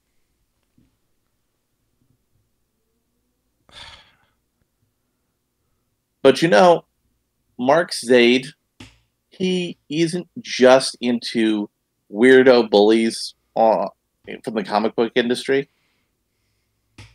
He is actually worked as a lawyer, and I have a New York Times article there posted, for a group of historians who have been trying to exhume John Wilkes Booth's body so they could test to see if the person who was killed was actually Booth. And there's a group, and group of historians are trying to prove that Booth actually was killed and buried. And Wade is currently suing on behalf of the forensic scientists of the Smithsonian Institution to try to get that resolved. So he's basically out there chasing any kind of public notoriety. I'm not sure if I follow this. So Mark Wade is suing. No, Mark Zaid, his attorney. Oh, okay. He's suing the government to try to get the right to exhume and test all the fragments of John Wilkes Booth's remains. Why, does he still think he's alive or something? No, there are very few people who think Booth didn't actually get killed. Okay. So Mark Zaid, who is attacking comic book people for supporting conspiracy theories about his client, is engaged in conspiracy, suing the government over conspiracy theories. Yeah. Yeah. Also, I think Alanis Gog, Morissette has a song about something like this. Yep. Yeah. So we have Gog has gotten into trouble recently over making stupid comments on the internet, because that seems to be their big social media strategy. GOG, you mean like the thing that, like, the alternative to Steam almost? I guess it's yes, better. It's better than Steam. Yeah, it's better than Steam. Yeah, and they keep making socially awkward comments. Well, people were trying to point out, hey, left-wing activists are doxing their employees. The Daily Dot had a big article about this. Social justice warriors in the gaming community have formed brigades to torment gaming studios into firing employees that they deem guilty of wrongthink. No, a new video for the YouTube channel Hype Break claims all it takes is one bad errant tweet or comment or dismissive gesture or a harmless joke to offend them into starting a crusade to ruin the lives of everyone involved, hurting their feelings. Now, you must think, wow, this is a really good article. But the title, Alt-Right Gamers Are Lying to You on YouTube. Trolls like Ian Miles Chung regularly rely on manipulative claims to win over unsuspecting viewers. It's for a reason. I'm not seeing a link for this, by the way. That's one of the Twitters. That's under the category of War is Peace, Freedom is Slavery. Oh, so we skip this one then. Skip the Rob Liefeld one. We'll come back around to it. Okay. Because he didn't feel like a natural break point. And we have another video related to war being peace and freedom being slavery. Oh, no. Hey, how you doing? This is RJ. Welcome to yet another episode of I Can't Believe a Marvel VP was stupid enough to say that in front of a camera. Starring our old friend Sana Amanat, VP who we mentioned of last Content week. And Character Development for Marvel Entertainment. And not just her, but this time we have a Senior VP, Court Lane, Senior VP of Animation and Family Entertainment. Now, looking at his title and knowing that he works for Marvel Entertainment, which is a subsidiary of Disney, and he is producing content that is animation and family entertainment, you can pretty much guess who his audience is that he is targeting. It is children, of course, and that will become readily apparent in these questions from this video that I found. Now, about the video itself, I'll put the link in the description for two different videos. They're about 8 minutes long. I'm going to concentrate more on the first than on the second. Now, the reason I really wanted to go over specifically the first of these videos, I'm going to use a little bit from the second one, but I'm going to concentrate on the first one, is because I have said a number of times that Marvel is basically producing propaganda for little children. But here in this little video, these questions and answers, you have a smoking gun, if you ask me, that yes, what these people are producing is simply propaganda for children. let's get right into these questions and answers. This first question that I want to go over, all of these questions are about Marvel Rising. So the question about Marvel Rising is, how do you like working on a show know, Marvel Rising for a new is generation of yet fans? another attempt Sana to Amanat take says, certain she just interjects and youth-branded says, "Pretty characters. amazing." I'm sorry, did you pause this again? This is the answer I that did. is important. He says, So it is amazing. let me know when the pause catches up to me. I just have to refresh it. Together Tube is not working well. We need a new tech solution then. So Marvel Rising is a comic book series featuring Squirrel Girl, Captain Marvel, and all the things they want to brand to youth, especially female youths who buy manga that they want to buy comics. So that's just to give you that little bit of context. Do you like working on a show that's for a new generation of fans? So Sana Amanat says, she just interjects and says, pretty amazing. But Court Lane, this is the answer that is important. He says, it is amazing. But I think for both of us, it's not just a new generation of fans. It's the message that they understand from the content and they communicate it back to you. Like when you're watching girls watch it and they say afterwards, this makes me feel powerful. You just feel like, okay, I'm done. I'm like, I can retire and know that I made some sort of difference. So look at this answer and let's just break it down just a little bit here to see what Court Lane actually thinks his job is. So he's producing content for children, basically, and he's talking here most specifically about girls. Now he does talk also about boys in this avenue of this Marvel Rising, but he's concentrating on girls specifically. And what is he doing? Well, he doesn't want to concentrate on generating new fans. What he concentrates on is it's the message that they understand from the content and they communicate it back to you. Okay? This is what he sees as his job. This is the core, not just the core, I would say the entire total sum of what his job is. Because when he says he sees that happening, what does he say to himself? He says, I can retire now. I'm done. So, what's this saying, Jim? When you provide programming and software, you get back a set result. Convince someone of an idea without engaging their rational mind. Now, later on in this interview, Court Lane talks a fair bit about the fact that in drawing in girls, what he is doing and what he is concentrating on with this animation is to put in a whole lot of emotion and feeling. He said because the girls want emotion and feeling, not just in the story itself, but also in the faces of these characters. That's specifically why they chose this animation studio in Japan to actually handle the animation. So Jim, well, for those of you who don't know, when we do show prep, I basically spam a special channel on our Discord that only Jim and I have access to with content, and we discuss it. In no way, shape, or form do I have like a thesis of what the content needs to be for the week's episode. Yeah, you just post it without comment. Without comment, but there always seems to be a unifying thread. And we're talking about a $1 billion company programming people to focus on feelings because feelings are more reliable than facts. Sounds awfully familiar. And little girls feel powerful, and they say what you program into them back to you. But, you know, it's not all NPCs out there. It's not all kayfabe.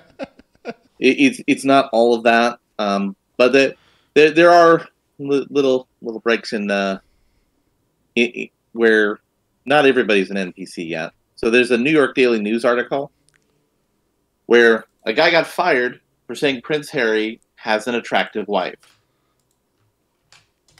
He's not wrong. Yeah. So let's post that picture up there. Yeah. She's an attractive woman. She was an actress on TV shows because she was an attractive woman. She was also talented enough that she was a decent actress on the show. So let's get into the article. A journalist for PBS NewsHour mumbled, "Not bad," at a photo of Meghan Markle, outraging colleagues and resulting in his termination, according to a new lawsuit. Hugh Heckman, who has a great and awesome name, 72, says in papers filed in Manhattan federal court that his colleagues on the show misunderstood and overreacted to a stray comment to a male coworker. The remarks came on November 25th, 2017, as Heckman wrote a story about the royal family and Prince Harry's engagement to Markle, who is now the Duchess of Sussex. By this remark, Heckman intended to convey that the Duchess possessed charm and beauty and was a suitable match for her fiancé, who has a reputation for possessing charm and having some good looks. Prince Harry is a rugged dude. Plaintiff did not intend remarks to be a sexual comment about the Duchess. A female colleague, however, said it was inappropriate, citing recent workplace training on sexual harassment, according to the suit. Another woman coworker added, "Haven't you learned?" Heckman said he had heard those same two women say that Canadian Prime Minister Justin Trudeau was hot. The remark resulted in no consequences, he said. Of course. Because again, these things are all about feelings, more reliable than facts. Feelings are what matters. Of course. And now we're going to get into our real big feeling moment of the day. We're going to talk about our friend Apu. So chat, can we press F for Apu? The problem with Apu is a 2017... He don't feel so good. He don't feel so good. Are we going video or Twitter? We're gonna do video, but okay. you can post the Twitters up first. Okay. Just so we can have a little humor before we go into our video, talking about why these NPCs and their perspectives on Apu are wrong. Let's read that together, shall we? Removing an Indian character is so much more woke than having him in a show where he is loved.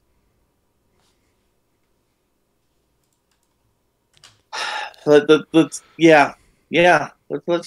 just look at this for a moment. Now, thankfully, as you're going to hear a little later, Apu has been saved, in theory.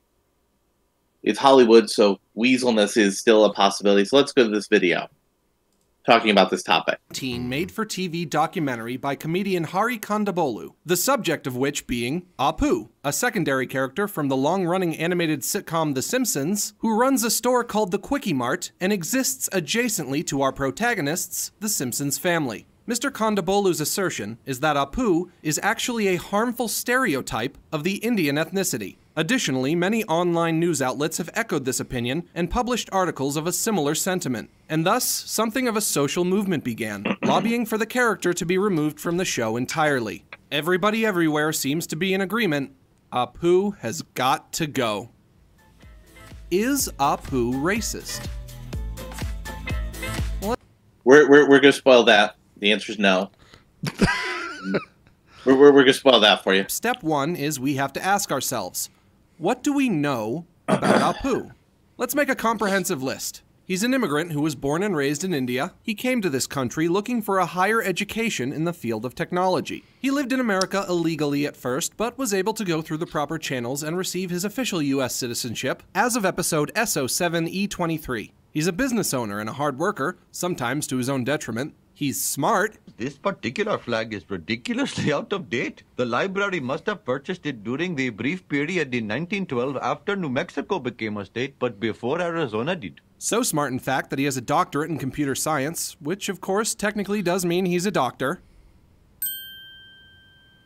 All the women in Springfield want to bang him. He drives a cool car. He enjoys clog dancing, apparently. He has a hot wife, albeit one that was arranged to him. He's expressed an interest in screenwriting. On several occasions, he's been shown serving as a volunteer firefighter. He's a hopeless romantic. He enjoys gardening. He's vegan. He's close personal friends with two-time Rock and Roll Hall of Fame inductee and 18-time Grammy Award-winning visionary musician Sir James Paul McCartney. He's a man of great faith. He likes to sing, he likes to bowl, he likes to cook. He's not much of a talker, but he loves to listen. And yes, in his leisure time, he enjoys building furniture and then having a discussion about where it could be placed in a room.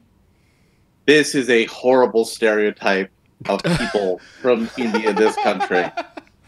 How dare the Simpsons make this horrible, horrible character?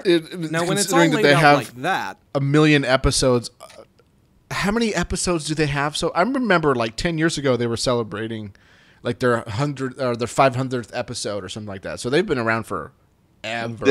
When FXX first started doing The Simpsons, they did like 3 or 4 straight months where that was all they played on their network. Yeah. It was something ridiculous like that. There's that many episodes of The Simpsons. Yeah, and all of them have in like stark contrast back to the episodes, accusation that he's a harmful backstories stereotype, behind everybody. That Apu is actually an outstandingly flattering depiction of an Indian person. He's certainly a more flattering depiction of an Indian than our protagonist Homer is a flattering depiction of a Caucasian, a character who, while he does have his own set of redeeming qualities, is most frequently portrayed as being lazy, obese, ignorant, wrathful, alcoholic, obnoxious, insensitive. Hey, Ganesha, want a peanut? Please do not offer my god a peanut. Loud, ugly, selfish, homophobic, uneducated, slovenly, gluttonous, irresponsible, oblivious, bald, and he's got a weird penis. And nobody wants to have a weird penis. Not to mention the unflattering, and sometimes outwardly critical, depictions of countless other demographics on The Simpsons, such as cops, Christians, the developmentally impaired, people with alcoholism, the elderly, American Southerners, the 1%, liberals, conservatives, lawyers, doctors, educators, politicians, celebrities, Scots, Italians, cheese-eating surrender monkeys, people with one giant hand, Millhouse. I wanted to share this video because this really and truly sums up how intellectually bankrupt the arguments against the character of Apu is. So, there was a infamous / famous Hollywood producer named Adi Shankar, who became most popular on YouTube for doing the bootleg series of shows, where he did a adult edgy version of the Power Rangers movie. Well, he claimed that he had heard from people on the production team for The Simpsons that Apu was going to be written out. So one of their senior executives responded to that, and that's the NME.com article. And we're going to have to read these words very carefully. Oh, here we are. Because, this is a senior Hollywood producer. He does not speak for our show. The Simpsons writer, Al Jean, has responded to the claims that controversial character Apu will be cut out of future episodes. The long-running show has come under fire for its depiction of Quickie Mart owner Apu Nahasapi Nepelwan. The viewers complain the character promotes racist stereotypes of people of Indian and Asian descent. Apu first appeared in the Simpsons episode The Telltale Head, blah, blah, blah. I verified from multiple sources on the show. Shankar said that they're going to drop a Apu character altogether. They aren't going to make a big deal out of it or anything, but they're just going to drop him to avoid the controversy. Now, Shankar, who is of Indian descent, tried to come up with a way to produce something interesting, a new way to do the character. They had to reframe it because, it is Zombie Simpsons after all. So Al Jean's response is, it's not about this, is that Adi Shankar is not a producer of The Simpsons. I wish him the very best of luck, but he does not speak for our show. So they're not getting rid of Apu, as far as we know. Somebody who's an official producer of the show says that he's not making an official show statement. Oof. So we don't know what's going to go on yet. And it could be that there's been an evolving discussion going on with Apu in the show. So they're probably having a discussion about it's current year. Is this considered racism now? We should really consider whether or not this is really racist. I mean, these are fair questions to ask in an internal meeting about a show that's been, that's been around since basically the early 90s. I know late 80s, but that whatever. So times have definitely changed since the show came on. So hey, maybe we should start going over some of this stuff and make sure that we're not offending people because our base is entertaining people, and if we're offending people, we're not entertaining people. let's have a discussion about this. Then he was like, aha, we're having a discussion about it. I'm going to go on Twitter and tell everybody that we're getting rid of Apu because he's racist. Like, and you try to incite a Twitter mob.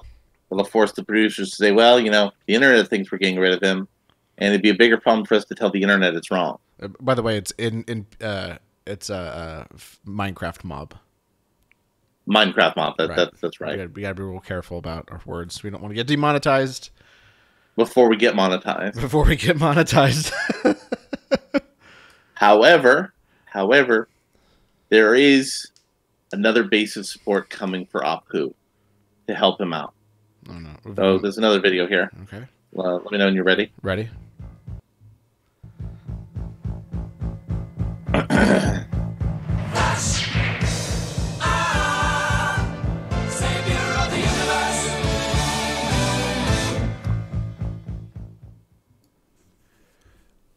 All right, so we actually have a follow-up story to the Apu stuff that happened.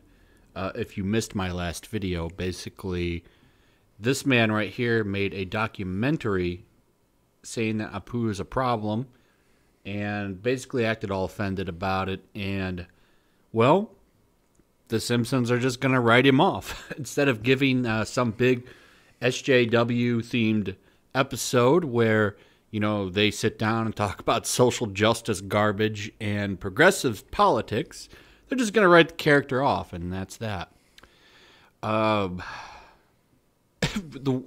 You would think maybe the people from India would be upset, but that's not the case. It's actually Latinos that are furious. Every single post I could literally click on, and it's going to be filled with just some crazy stuff. I can't read Spanish. I can't speak Spanish. So some of the stuff we're not going to be able to, well, maybe some of you can look at it and know what he's saying. But he's basically just getting bombarded now. He's begging Facebook to help him stop it. Let's go ahead and take a look. So let's take a pause here for a moment. Is there a Hispanic character on The Simpsons right now? Yes. Ay. The Bumblebee. Other than Bumblebee guy, though. Yeah. Other than Bumblebee guy. That's about it, I think. So if you're, in hashtag current year and you're looking for representation, you see this brown guy. He's got a hot car. He's got a banging wife. He's got a bunch of kids. Everybody likes him. You want to attach yourself to that character. So Apu apparently has a large Hispanic fan base. So in that internal Hollywood meeting where cocaine may or may not be a factor, allegedly. May or may not. Another discussion is like, hey, how do we deal with this Apu thing? We don't want to get the Latinos turned off on Apu because that's a big growing market. We want to make sure we can sell Simpsons merchandise in Spanish. I mean, Bart said "I caramba" all those years. So now, because we're getting close to the end of the station, I want to kind of jump in on the Rob Liefeld comment. Now, so we've talked a lot about the Indiegogo campaigns of a lot of Comicsgate people because that's kind of in the entertainment niche we're working in right now. What are we doing? We're doing the Rob Liefeld thing for Bounding into Comics. I said we'd loop around to it. Oh, jeez, I don't remember that. Here we go. Yeah, got it. So Rob Liefeld launches Indiegogo for his magnum opus, Brigade. And people who Rob Liefeld mentored in the comics industry have made some pretty big Indiegogo campaigns, and now Mark Liefeld's jumping on here. Yeah, I was just gonna say before you transitioned into that. Yeah, I don't know if there was any Hispanic characters on The Simpsons because I haven't watched it in well over 10 years. It's Bumblebee Man. That's it. Yeah, I think that's it. So yeah, I just wanted to clarify. I don't think most people have been watching this show lately. Yeah. Okay. Anyways, so Brigade was originally an Image comic property from the 90s that featured Liefeld's character Battlestone, Cold Snap, Lethal, Seahawk, Thermal, Stasis, and Roman. They're all kind of super generic names. And they formed the Brigade and fought against the forces of evil. So he tried to restart it in 2013 on Kickstarter, and he got $35,000. and he was trying to get the corporate rights together for it, but now he's doing it on Indiegogo. So this is something Ethan Van Sciver was talking about when he first started doing his Indiegogo. This is a thing that's going to we're seeing more in the future. Big name comic book people who aren't busy suing their fans and aren't busy bullying minority business owners are going to start producing content on Indiegogo and go away from the big companies that are in with feelings, because feelings are more reliable than facts. Yeah. So that's I think that's probably the best way to go, and we are in current year, and one of the best things about current year is we don't have to rely on big gatekeepers anymore. Yeah, but there is one gatekeeper we want to finish up talking about, and that's our good friends over at Lucasfilm. Oh, so we're skipping some stuff today, apparently. No, we're not skipping stuff today. Oh, what is that? We've actually hit everything. Okay. Oh no, we missed Doctor Who. Oh shoot! Yeah, I was Let's gonna go say. back to Doctor Who. I almost missed Doctor Who, and I was like, wait, we're skipping some stuff here. I lost track of time, and I forgot Doctor Who. But luckily, Doctor Who's a time traveler, so we could go back around on that. From the Radio Times, will the next series of Doctor Who be delayed until 2020? Yes. Now, I'm going to give those of you who aren't Doctor Who fans a little bit of context. The BBC is terrible, and they make terrible decisions with their intellectual properties. So they make a big deal about restarting the show with a female lead. So what's the best thing to do? Let's have people wait a whole year to see it again. Jesus Christ. Rumor has it, and it's just rumor at this point, that filming for Jodie Whittaker's next adventures could begin a little later this year, but sources say it may not be, may mean that the series skips until 2019. Recent reports have suggested the next series of Doctor Who could be delayed until 2020, with a rumor holdup in starting the shooting for Jodie Whittaker's second season, said to potentially push back the start of the BBC-sized spy series a number of months. So basically, they're trying to nail down when they're going to reshoot it, and they're also looking at when they're going to air it, and they're most likely looking at winter or spring of 2020. So if they do it this way, we wouldn't get to see Doctor Who again. We'll see Doctor Who this Christmas, will probably be where it ends, and then we won't get to see it for 2 Christmases. Well, I'm not missing out on much. I'm not a big Doctor Who fan. I mean, that's not terrible. No, we're gonna kind of go into that, and I was watching the new Doctor Who a little bit, and I had mild hope, very mild. Honestly, I think the idea of gender swapping things can be interesting if done properly. I'm not completely against it. Well, like when I first heard of the Ghostbusters thing, I was like, okay, this could be interesting. Then the trailer dropped, and I was like, I stand corrected. Oh. But there is examples where I think my favorite example is Adventure Time, where the Ice King will tell stories to his penguins, where he's telling the stories of all the characters of the show, but reverse their gender. Well, no. Actually, they kind of did a deal where they actually made that character in the past of the show's history. Okay. So they kind of undid that. So Doctor Who had their 4th episode of the new season. They had two starting episodes that had some possible interesting angles. They had a 3rd episode that was all about more racism in the United States. And the 4th episode started with Law and Order star Chris Noth in a role that he's way too good for, playing basically Donald Trump. And the central plot conceit of the movie was there were giant mutant spiders that were caused because Donald Trump threw experimental DNA from spiders in a garbage dump that was underneath his new fancy development. And so the spiders started attacking people. And discount Donald Trump was so afraid of spiders, he threw his personal bodyguard into a bathroom to be murdered by a spider instead of him. But it's not an exact clone of Donald Trump, because the guy hates Donald Trump because he's ruining the bit for him. And the next episode is going to be focusing on British colonialism in India. So the whole Donald Trump scenario is going to be kind of a problem. Oh, what did you do? Now I have to refresh connection on my end for the video that we're going to be playing in a minute. So while I'm gonna refresh it. Oh yeah, I got a connection error too. Ooh. Yeah. Well, that's going on. The people who feelings are more important than facts are now attacking. I think TogetherTube is down. It's not refreshing. No. Oh no. No. We're gonna have to go Killstream style on this. No. So we're going to Lucasfilm. Yeah, we're gonna go to Lucasfilm in a minute. All right, so we'll just. I'll talk about Lena Dunham while you get that set up. So Lena Dunham is writing a movie about real-life Syrian refugees who are stranded in the sea. No, where's the video at? It's on the doobly-doo. It says Lucasfilm is still ruining Star Wars. Oh, that's a video? Yeah, it's a YouTube link. Oh, never mind, I see.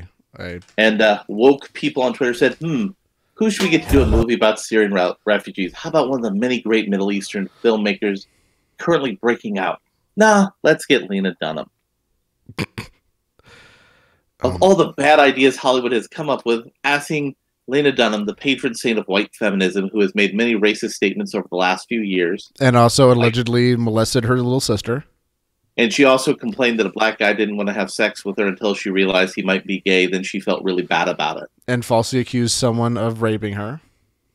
Actually, two people.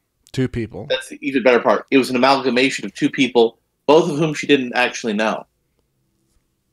Yeah. And by the way, guess who cracked the case on that? An internet comedy show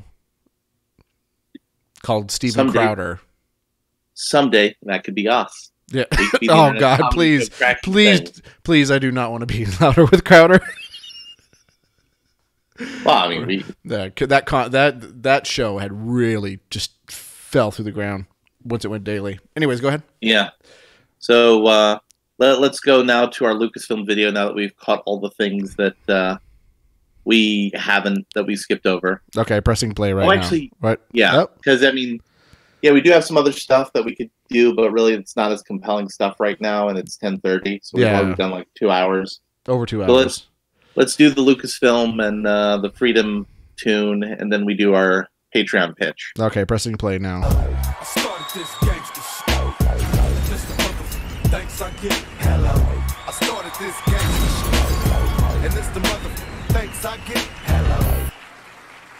Happy Halloween. What do you know? Welcome to Comic Artist Pro Secrets. You're listening to Ethan Van Sciver, 25-year veteran of this comic book industry. Okay, there we go. Illustrator of future Canadian Prime Minister Dr. Jordan B. I'm at 22 Peterson, seconds. for life, creator of Cyberfrog Bloodhoney, the biggest crowdfunded comic book of all time, and a great big Star Wars fan. Look at this from CNBC. CNBC. They know what they're talking about. Disney bought Lucasfilm. So if you 6 hit years pause ago. for a moment. 40 seconds. Yeah. So talks about how Lucasfilm was bought for $4.05 billion, and Star Wars has since release grossed $4.8 billion. Now, what Ethan doesn't take into calculation is the $1 billion that Disney stock went up by shortly within a year of the merger. Okay. So that factors in here. So if you could skim a little bit to where he gets to the graphs.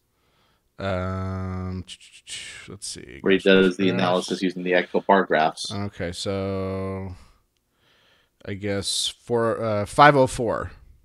Yeah. Ready? Yeah. Ticket sales of Star Wars films produced by Disney. Like that. My God. Oh, fire this woman. Right, this is The Force Awakens. Go back to where those are. Okay. 518? Yeah, 518. Okay. Pausing it or playing it? Just pause once you get the whole thing until right there. Yeah, 518. And paused. So you got $2 billion total production costs for The Force Awakens. And the total production cost that's the total take-in is $2 billion. Mm-hmm. But the production cost for that ended up being somewhere in the neighborhood of $500 million. So you only got $1,500. Rogue One made about $1 billion. Production cost in that one was around 600,000. So that's only 400 million. So that's 1.9 million. Last Jedi, again, you shave around 250 million off the top of that. So that's 750,000. So that is 2.65 billion. And then Solo, which goes in the hole. So even if you add that $1 billion in stock bonus price, Disney still hasn't made back the money it costs to create Star Wars. Yeah, so whenever that last movie really hemorrhaged money. That last month movie really hemorrhaged money, and that was all an executive decision of Kathleen Kennedy, who Disney has decided still gets to keep her job. Which is a stupid idea. They did do one good play, and I guess they are not coming out with the movie this next year. So they're not coming out for one for. Well, no, December of next year is when they have a movie. Oh, so they're done with the May the May the 4th March, be with you. Yeah, that. Well, they never actually did one in May, which was stupid. They should have done that. That would have actually made more sense. So, this sort of thing right here. I think we need a break from Star Wars, to be honest. You think we need a couple years off? Yeah, we need a couple years off. They should do this next one and then just give it they time to gonna, breathe. They're going to give it a couple of years, but they're going to also do movies on the Disney streaming service, like the Netflix movies. Oh my god, that's not going to work out well. Yeah, but they got to make that money back. Where's Kevin Feige at? He's busy being good at Marvel. Yeah, he needs to be good at Star Wars at Lucas. Yeah, but I think Marvel has set themselves up to be running well on their own. He could just walk away from that now. Yeah, that's what I think, but it's hard to decide. You know, hey, I already got my 5 Super Bowl rings. I want to quit now. So it's a hard decision to make. Yeah. You think, wait, I got this whole other hand for rings. Yeah. Which is what completely rational people decide to do. Yeah. All right, so we're playing? So, we do that Freedom Tunes video. Oh, that's how we're going to wrap it up? Oh, boy. You didn't link it. So I got to... I didn't link it because we didn't have it, because you mentioned that at the end of show prep, so we kind of threw that in there. Okay, so we'll wrap it up with this. And then we do the Patreon pitch. Yeah, we do the Patreon pitch. So because we want money. Yeah. So this is our good friend Seamus, who is allegedly a co-host of my podcast, but he's been too busy. He's too busy for us now. He's big time now.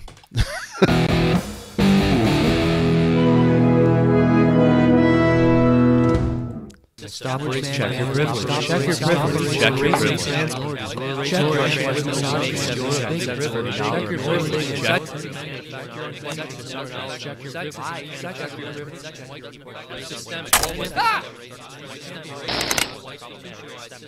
There are only 2 genders. Rare genetic abnormalities don't mean sex exists on a spectrum.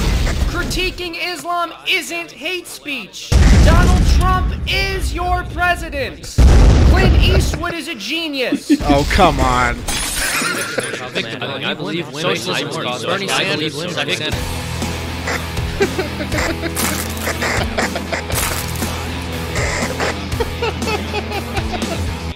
No, I'm out of batteries. Bernie Sanders. What? They got you guys too? It's like Orange Man archetypally bad, you know? Feelings don't care about your facts. You know, that'd be pretty dope as a Doom mod. Get on it. Get working on it.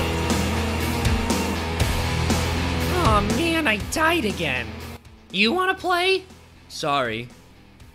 I don't play video games where minorities aren't given equal representation.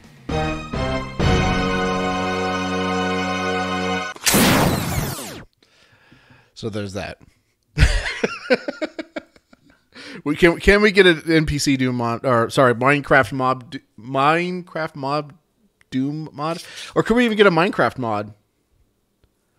A Minecraft mod? Yeah, we're all the Minecraft the baddie mobs are gray. Let's do it. Yeah. Let's get on it. Let's get on it. Let's get on that internet. So Last show, Jim shamed me for not doing the Patreon like I was supposed to. He did it. He did it. Did it. Now the dudes. tiers are going to be tweaked a little bit more coming up, but we have various tiers, and the eventual plan is for tiers is you guys fund us to go see movies, and we can go see them before you do. Yep. And tell you, hey, this movie is good. You should enjoy it. This movie is bad. You shouldn't enjoy it. This movie is bad, so you should enjoy it. You know, that's a goal. Eventually doing things like, you know, you throw down some serious money. You want us to do a retrospective on a series of movies. Though they do have to be things that are relatively easy to get on streaming services. That's kind of like where we want to go for a goal on that. And, you know, once we start getting actual money here. By the way, did you know you can't become a Patreon of yourself?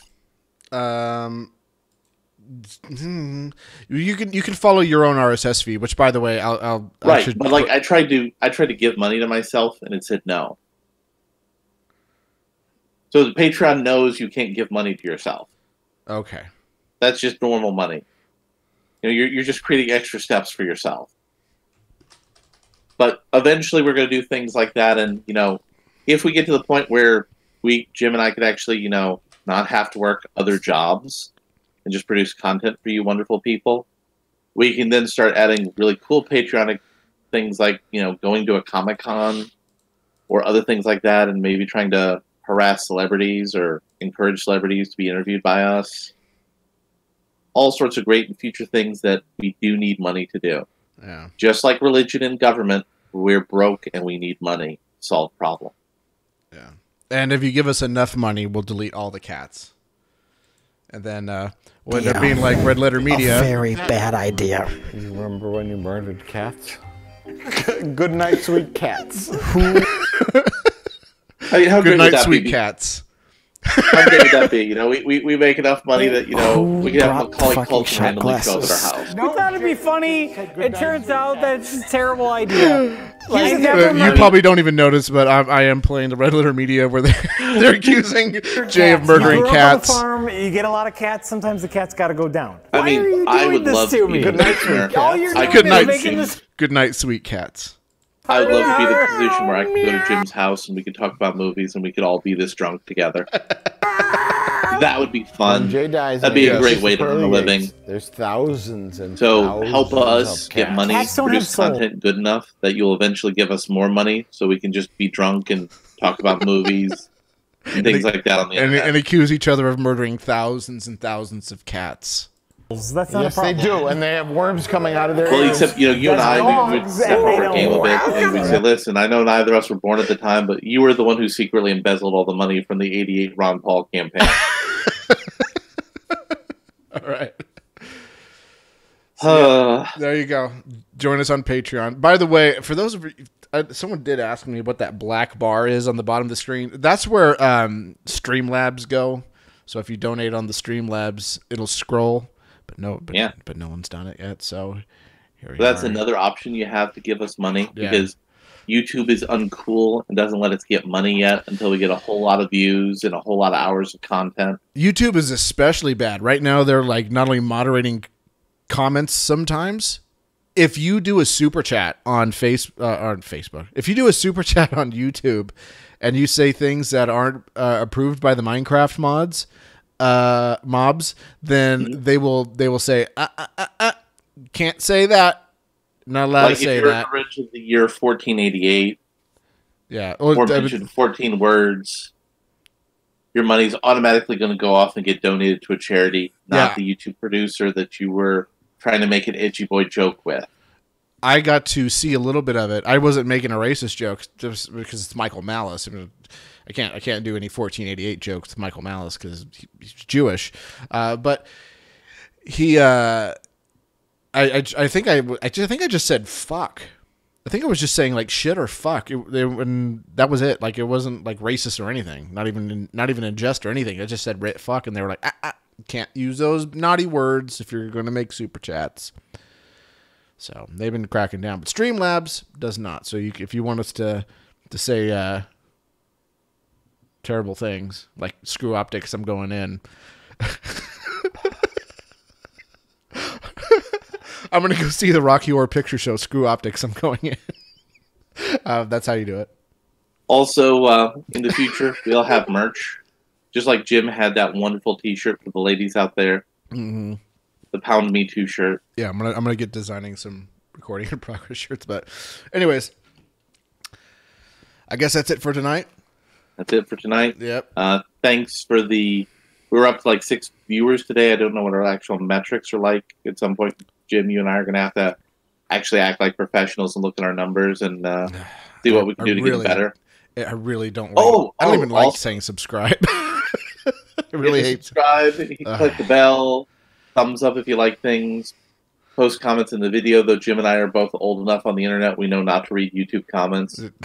I read everyone. I don't know what's wrong with me. I can't help myself. But we're working on a plan to get some extra show content. We're negotiating with the one and only Mr. Dapperton, who's a friend of Jim, to let him broadcast on our show on his stream, and to do a fundraiser for him because I guess this is the pitch. It's not been approved yet.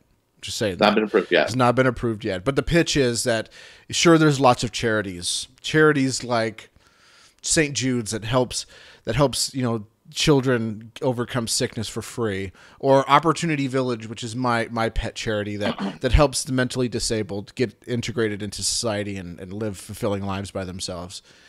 Those are great, wonderful, noble charities, but nothing is more charitable right now than helping Mr. Dapperton get more arcade cabinets for him and his son to play. I mean, that's really important. He needs a Street Fighter. No, he got a Street Fighter too, but now he needs Pac-Man. He needs Pac-Man. But the big gist is that you have to have a certain number of views and a certain number of viewers to get super chat. So we're gonna talk to him about letting him have us take over his show slot, do a live stream on his show with his audience, and help him raise money via super chats to buy an arcade cabinet. And then we just have to say, "Oh, hey, we're regularly over here. Yeah. If you come over here, we can make money too." Yeah, it's a win-win scenario. Otherwise, we might have to buy some ads, and we may still buy ads on his show. Yeah, and I may work that out for the Welk Report as well. So, which is your other show? If you want to plug it right now. Yes, the Welk Report. I'll actually put a link on that next time. We'll put that link in there. Actually, wait a minute. You made me a mod. I can put the link up in the thing. Yeah, I have power. Chat.